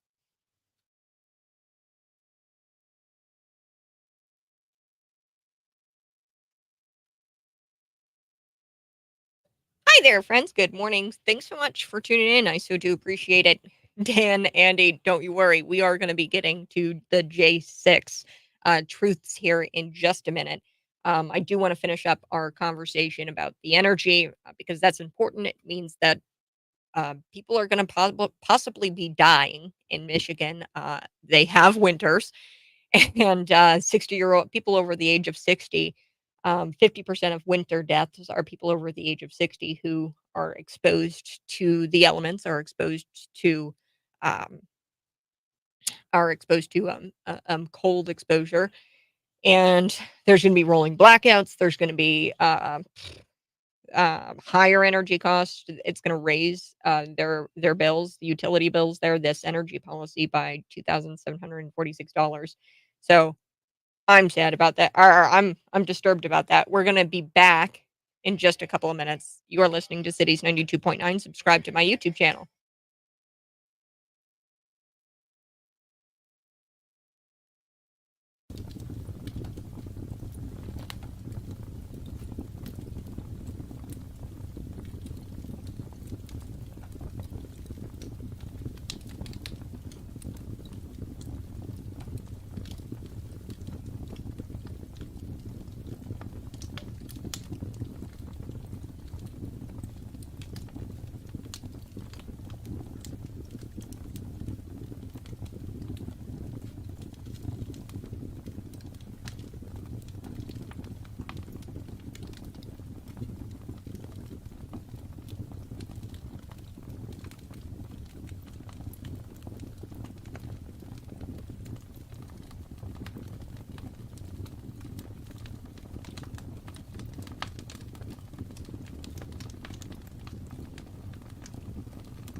right, this is the Morning Buzz. I appreciate you tuning in every morning, 6 a.m. to 9 a.m. And we are going to be getting to Governor Whitmer. Governor Gretchen Whitmer out of Michigan, she passed these policies, and it's really going to kill people. These policies will kill people. It's going to destroy Michigan's current manufacturing heavy economy. And I think that it's safe to assume that Michigan is on the path to failure with this one. I'm no political scientist, so I probably don't know as much as the unelected bureaucrats in Michigan who recommended all of these decisions. The policies, of course, that say, "Hey, energy providers, utility providers, you have to make a transition to 100% renewable sources like wind and solar by 2040, 100% by 2040, you have to switch. And it's an incremental switch. So the mandate will force utility companies to generate half of their energy through renewable sources by 2030, 60% by 2035, and then 100% by 2040. So this is a dangerous mandate. And Gretchen Whitmer was out there uh, on TV, and she was talking about this, and she said, "Together, we're protecting our air, our water, our land, and we're focusing on taking on climate change, and we're taking on climate change head on." That's what she says. And then she says, "Today is a huge win for Michigan families, Michigan businesses, and future generations." Then she goes in and she lies, and she says that it's going to lower household utility costs by an average of $145 a year. That's not true. Create 160,000 good paying jobs. Also not true. Probably going to be Chinese jobs. You're going to be working for the CCP probably because they have all of it. They've got all of these manufacturers. They're probably going to be coming in to Michigan and building these factories. So I don't know if they're going to be good paying jobs. You might have to work for the CCP, but maybe 160,000 CCP jobs, maybe. But she also said that there was going to be $8 billion coming in from federal tax dollars to the state of Michigan for these clean energy projects. So, how many jobs is this going to actually destroy? Quite a lot. And it's not me saying it, it's this guy. He's a director of energy and environmental policy at this Mackinac Center for Public Policy. And it's incredible what he says in this statement. Good morning. This is the Morning Buzz. We're going to get through this Michigan story. Then I also want to play the interview with Nick Becker I had because it kind of relates to this. But Michigan ratepayers, this is the statement, okay? And in the statement, he talks about how much more money you're going to be paying for your utilities if you live in the state of Michigan per year. And then he also talks about how this is not, there's no benefit to this.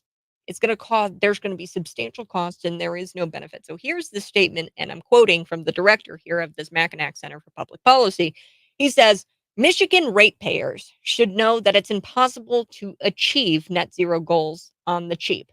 It's not going to be cheap if you want to achieve net zero.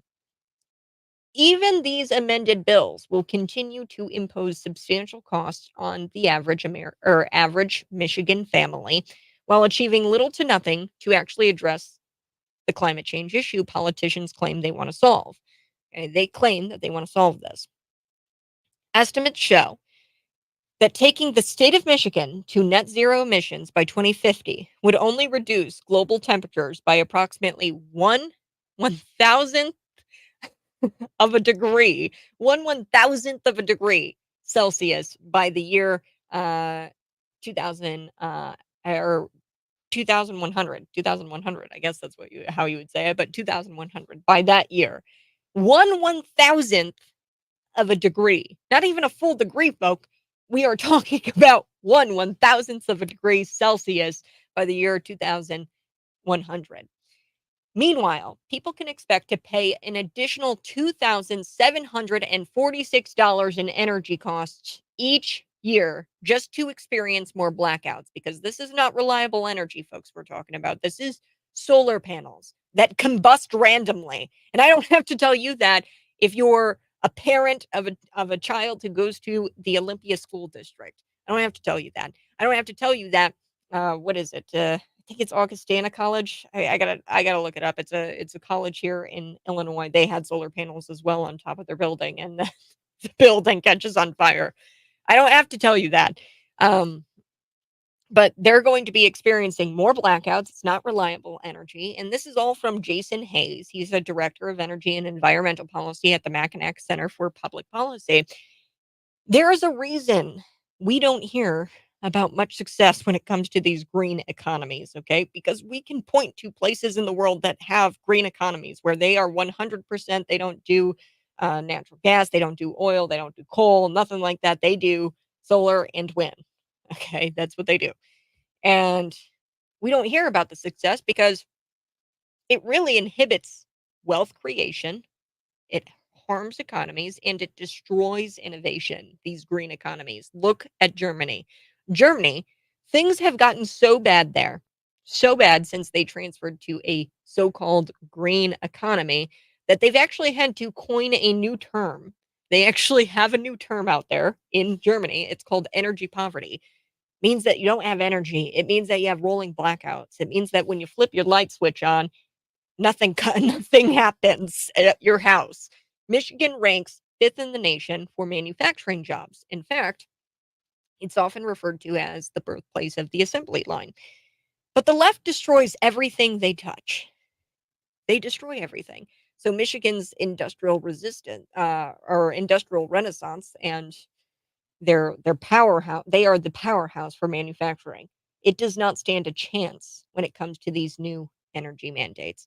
My prediction is that the cost will not outweigh the so-called benefit to the environment. This is not going to benefit the environment. I just told you, 1/1000th of a degree, not a full degree, by 2100, the year 2100. That's a long way away, folks.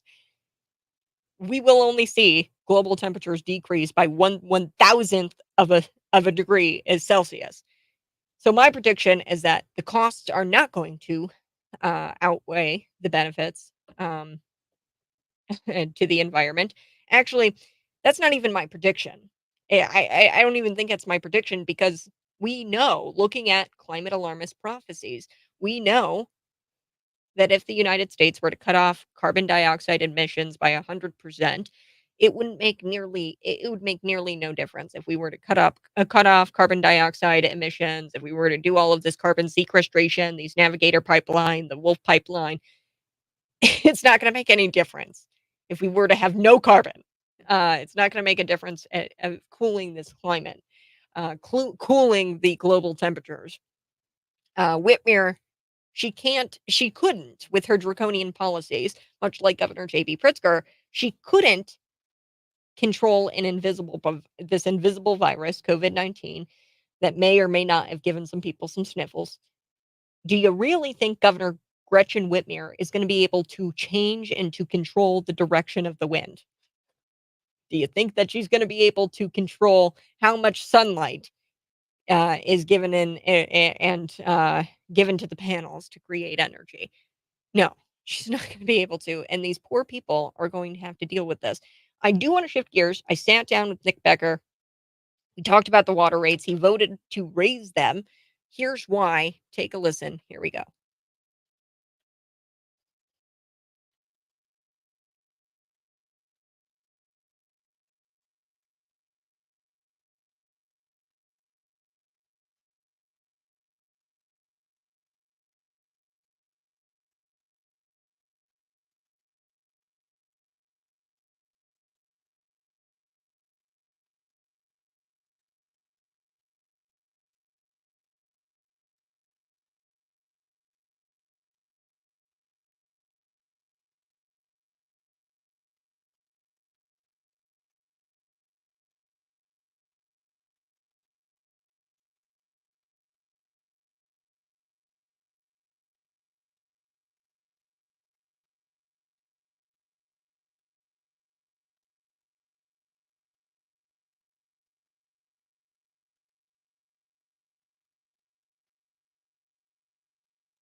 downtown Bloomington streetscape or something that aesthetically improves the downtown area.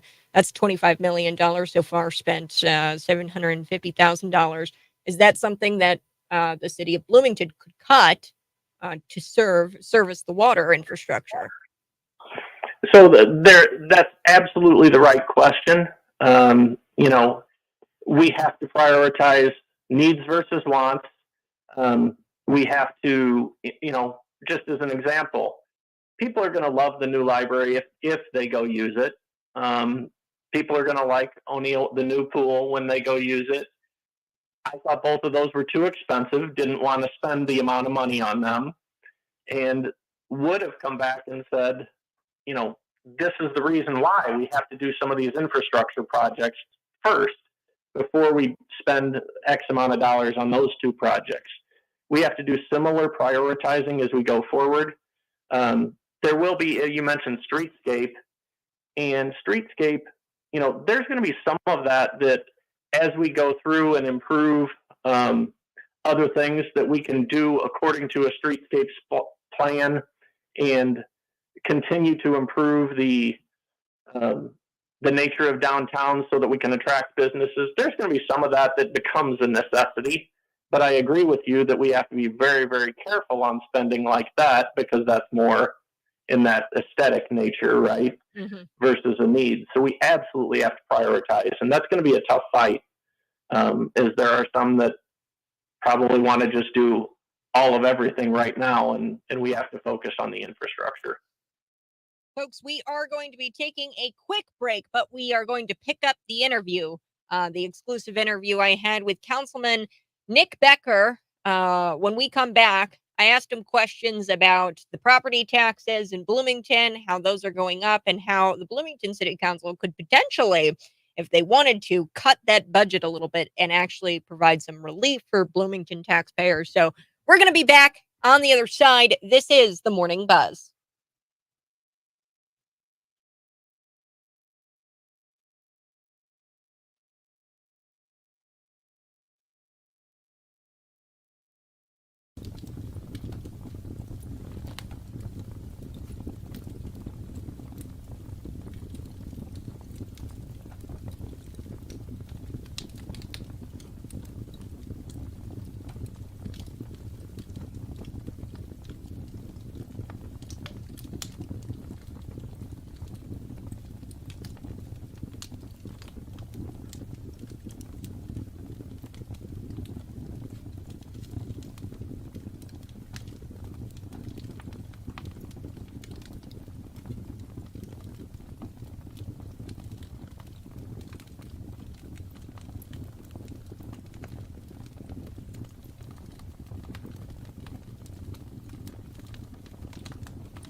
They just want us to trust them. Of course they want us to trust them to spend hundreds of millions of dollars on this water system because what? Flint, Michigan officials screwed up and they poisoned people with lead in their water, and now we've got to deal with that. I mean, I evidently these unelected bureaucrats in DC, they're issuing these new regulations on the entire country. And I brought up the point with Nick Becker in the first half of our interview. The neighborhoods that experience these water main breaks when it's not even cold outside, those pipes shouldn't qualify as aging infrastructure, and it's really hard to catch up replacing old infrastructure, which is what they're planning to do with this $400 billion project. Uh, when you've got newer pipes that are also busting, whatever the reason. I don't know why it busted. I know that we have no idea why it busted, but besides voting to raise your water rates, I think it's important to note that over the next 3 years, your sewer, your stormwater, your solid waste, that's going to increase more than 3% because that's tied with the consumer price index inflation. Sheila Montney was the only, and Kentley, they were the only ones to vote no, and Nick Becker voted yes. So we were talking with him a little bit about that. I'm going to pick up the exclusive interview that I had with Councilman Nick Becker about property taxes, the water rates, and just the overall economic health of the city. Here we go. Now, speaking about budgeting and allocating money in different pots here and trying to fund everything, you mentioned the property taxes, and you said that a city takes a very small portion of that. So you write your property taxes. A lot of that is school districts. They've got that probably the highest portion when it comes to you writing your property tax check. Now, one thing that I was going to ask is, was there a discussion about cutting the budget in order to lower those taxes? So all the time, this is what I hear: we kept it flat, we kept the rate flat, flat, flat, flat. Was there something more that we could have done to cut the spending, cut the budget, and keep the taxpayers happy with this actually maybe even lower the taxes this go around? Because it's you're paying more because of inflation and because of the property values going up. I get that, but couldn't we have cut it and then maybe kept it the same or even less? So 4 of us voted for that exact thing. And I'll use kind of made up numbers just to make it easy.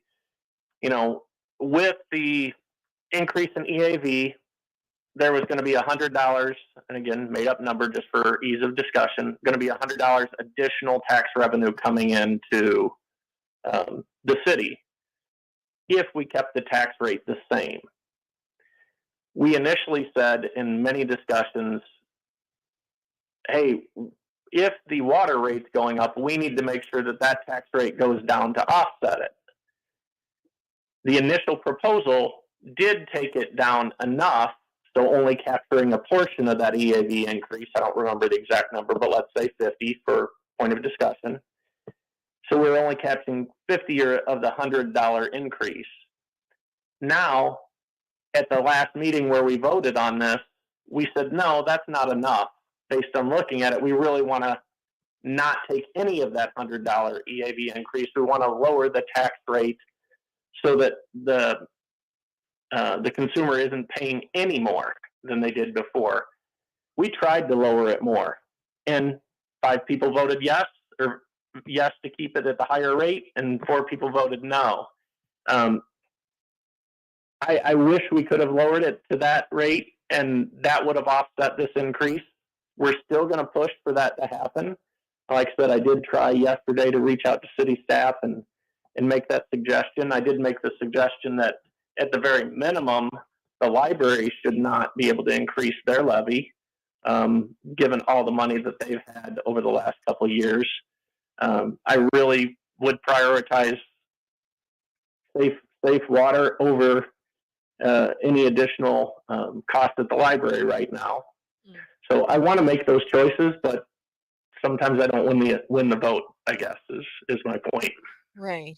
One more thing that I wanted to chat about while I've got you, Nick, and I so do appreciate you joining me. This city's 92.9. We're talking with Nick Becker. He's a Bloomington City Councilman, and we've been talking about the water rate going up. We've been talking about property taxes. I do want to talk about this. He mentioned it. It was the water director, the new water director, and he had kind of mentioned that they were looking for a savings account so that way they don't have to borrow money in the future. This idea of a savings account, so a zero based budget, right, where you don't have anything extra in the kitty or anything like that. Is that so? My question is, should it be the responsibility of taxpayers to create a savings account for the city? Or should the city just be, because I don't know if they should be in the business of revenue enhancement, right? And where they're collecting money and not using that money. And at the end of every year, they should be using everything that is up in their budget. And if they're saving money, what are they really saving that money for? I don't know. Maybe you can explain it. Yeah, and I'm gonna kind of push back on you a little bit there. What Ed said, I wouldn't term it quite the way you described it. He's talking about the same thing that you and I do in our budget if we're being smart at home. If you know you're going to need to buy a car next year, you probably save up a little bit for the down payment so that when you do have to go out and get a loan or a bond or whatever, you pay a lower rate, and in effect, you use the taxpayers' money more effectively, right? So that's all he was meaning. He wasn't meaning, save up for a rainy day fund. This is the city's retirement fund that we're just taking out of the citizens' pockets so we can invest it. He was talking about being fiscally responsible and managing the money. And the finance team does a very good job of managing the money in that way so that they do spend less of the taxpayers' money. That's all he meant by that. It wasn't a malicious, we'll take the money and watch it for you until we need it. No, it wasn't that. Yeah. Well, one thing that I wanted to, kind of not push back on, but really it's a question, is it, can we make that comparison, like my finances in comparison to government finances? Because now, I mean, the government, they're not earning that money. It's being taken via taxes, for in exchange, government services like public safety, infrastructure, things like of that nature, right? They are they working on behalf? I mean, that's what I'm trying to, like. It's not their money. It's they're not creating anything, or like it's they didn't do anything to really earn it. You know what I mean? Except to be a representative, which I understand, and I understand that we have administration and things like that. But I don't know. I don't know if that comparison is a good comparison, because then you're kind of getting into the government earned that money in some sort of way. Because my finances, I earned that money. I worked right for that money. The government, it's a placeholder for that money, and the government decides where that money goes. You get what I'm saying? Actually, I do understand the perspective. I disagree with I don't disagree with the premise of earned versus not earned, but I do disagree with the perspective of, if you ask them to only get money the moment they needed it, it would cost the taxpayers so much more to produce the necessary infrastructure and safety and things that we want them spending on. Mm-hmm. All he's talking about here was a necessary vehicle. Should we be able to do it cheaper? Should we find operational improvements so that we aren't taking as much money? Absolutely. Absolutely. That's our responsibility. We want to be, we want government as small as we can, taking as little money as we can while providing good infrastructure and safety, right? We want it as simple as possible. But what Ed was stating about the, that bank account, so to speak, that is a way to responsibly spend less. It's back to the examples of buying equipment versus leasing. We've done several things where this has come up over the last couple of years, where we've saved the taxpayers' money by doing that and managing the city's money better. I see. let's not mix the two. If we don't want to spend the money on something, that's a good conversation. But that financial management piece of it, Hmm. Scott's team does a good job with that. Yeah. All right. Well, I think that. Oh, one more thing. So the sewer, stormwater, and solid waste. That's obviously going to increase with inflation. I don't know what the increase actually is. I don't have the number right in front of me, but that's going to increase. It's going to be tied to the consumer price index.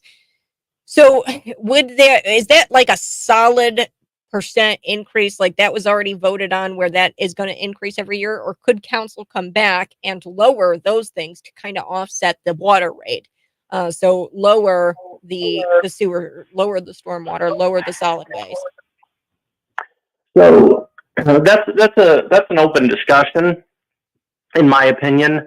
One of the objections to the increase, the way it was stated, was, you know, fine if we do this for water, but do we need to do it for sewer and solid waste too? Right? That was and there's a very, very valid argument there that maybe they should have been separated.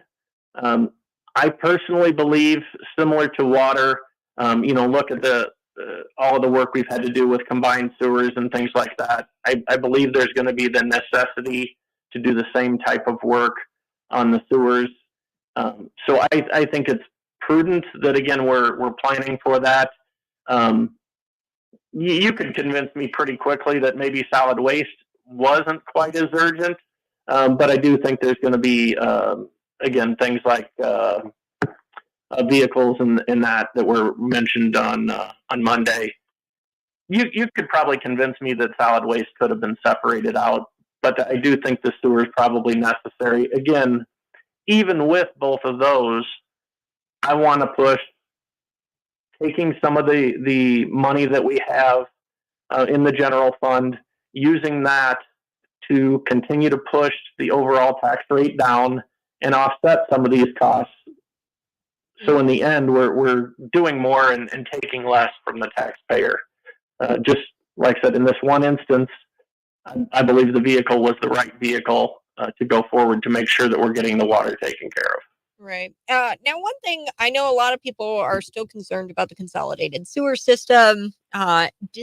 Is this $400 million, which is projected to be this project, how much it's going to cost to fix the water infrastructure? Is any of that, does this have anything to do with the consolidated sewer system, where people in Bloomington, they had their houses flooded with manure and water because, it was an older infrastructure set up where those two systems were consolidated?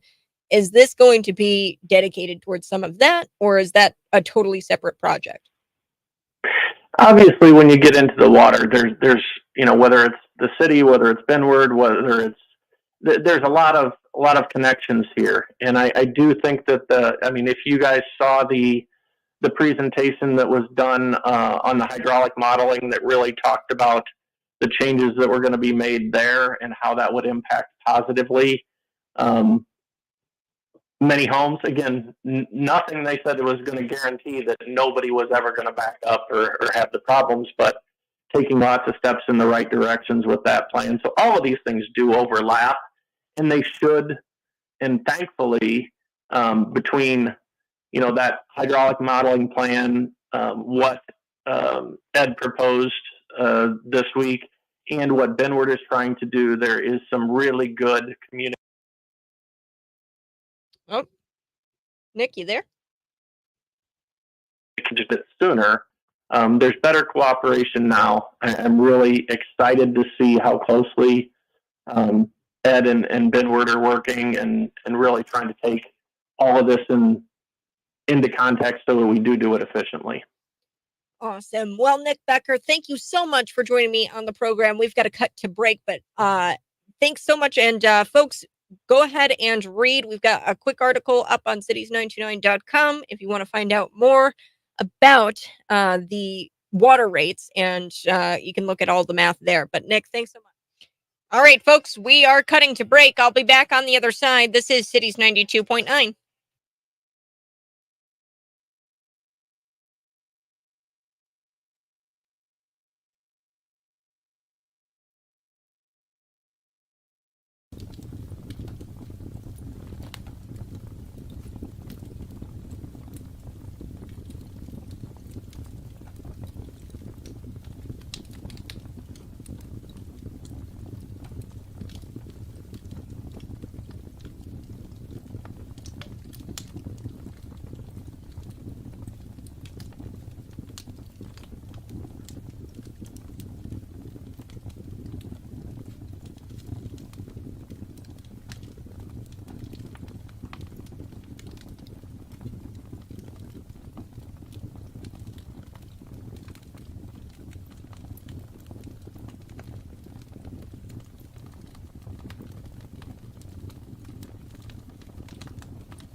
Good morning, folks. Thanks so much for tuning in. If you're watching, go ahead and smash the like button. Every morning, for the next few days at least, I'm going to be unpacking January 6th and the truth surrounding January 6th because I think it's very important. So, yesterday I talked a lot about Brian Sicknick, who was not bludgeoned to death by Trump supporters with a fire extinguisher. That's not true. He tragically died from a stroke, a couple of them. There were some blood clots near his brain, and he died there. Now, the release of these tapes and what people are seeing, it's really shocking them because it totally contradicts this very carefully constructed insurrection narrative that was formed, not just by Democrats, but of course, a lot of established Republicans and the J6 Select Committee, and of course, the corporate media. Now, I've seen a lot of recordings, I've seen a lot of body cam footage, and I will share all of that with you here coming up. What I've seen in the body cam footage is deeply disturbing. There's a couple of instances that I want to bring up in regards to police brutality, really, on January 6th. And I've said it before, I'll say it again. I think January 6th, this incident of police brutality is probably worse, if not about the same, as the civil rights era, the police brutality that was going on there. So this needs to be addressed. We're going to talk about Roseanne Boylan. She died from suffocation due to excessive force done by police that day. Then we're also going to talk about Victoria White, who was beaten over the head multiple times by police officers. Um, she actually did an exclusive interview and talked with Julie Kelly about this. And go find Julie Kelly's Substack. That's where I get a lot of my information from when researching the J6 issue. But there's been so much. I mean, earlier today, I think I red pilled Dan, who watches the program. He's, I believe, some sort of leftist Democrat. I don't know who Dan is. But Dan uh constantly talks or was coming after me and saying, "Hey, you need to prove this, blah blah blah." That Ashley Babbitt was really she was defamed by the mainstream media. They said that she scaled the wall, and he says, "I can't find it where Babbitt scaled the wall." Disinformation. It's not disinformation. The mainstream media lied. They said that she scaled the wall. So I pulled up the Independent article where it said, "Quote: She and other rioters scaled the wall and broke into the Capitol and shattered a window." That's not true. Video footage shows Ashley Babbitt crawling through a door, not even crawling. She was like walking through a door that was already busted out inside of the Capitol. So she didn't bust out a window. She didn't scale the wall and like punch open a window. So that was just fake news. So we're going to just provide a lot of light when it comes to the J6 issue here on the program every morning. We're back for the radio friends. Here we go.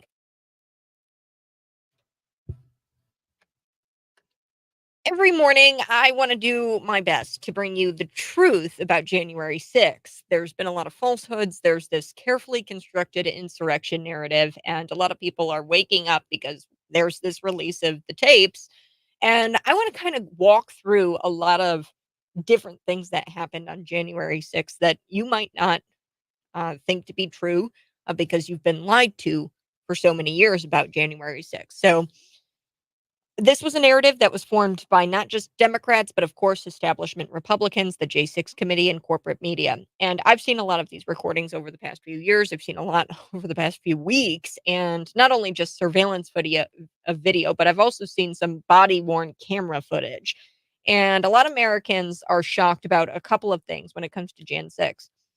Number one, people walked into the building with police standing right there. I mean, it's on video. Matthew Perna comes to mind. He's walking within these velvet robes. He's pointing at things like a tourist.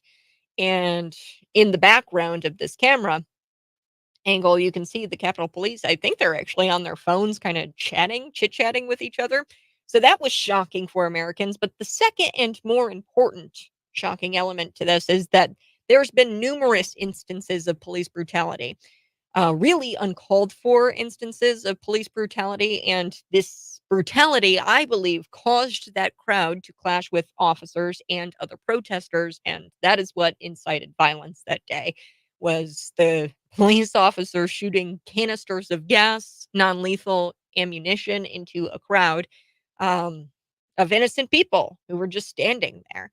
So there's a lot more to be seen with this. I've watched body cam footage Julie Kelly, she had an amazing Substack on this a couple of months ago about the DC Metro Police. And there's seeing both the surveillance video and the body worn camera footage gives a much fuller account of everything that transpired that day. So actually, I was watching this clip. It's posted on the Post Millennial. You guys can find it. I'll share it out on our socials. But you've actually got a side by side of the body camera footage, and you've got the CCTV footage, the surveillance footage. And then there's this protester uh, who's walking, he's complying, he's walking out of the Capitol in the video. And in the in the CCTV footage, you can see that he's following orders. He's complying. He's walking out peacefully. And then he gets to the door, he gets outside, and then he's brutally beaten by an officer. He's struck in the back by the officer. And you can see the side by side with the body cam footage, and you can also see the surveillance footage. So, January 6th, one of the biggest instances of police brutality, I think, since the civil rights era. This behavior is unacceptable.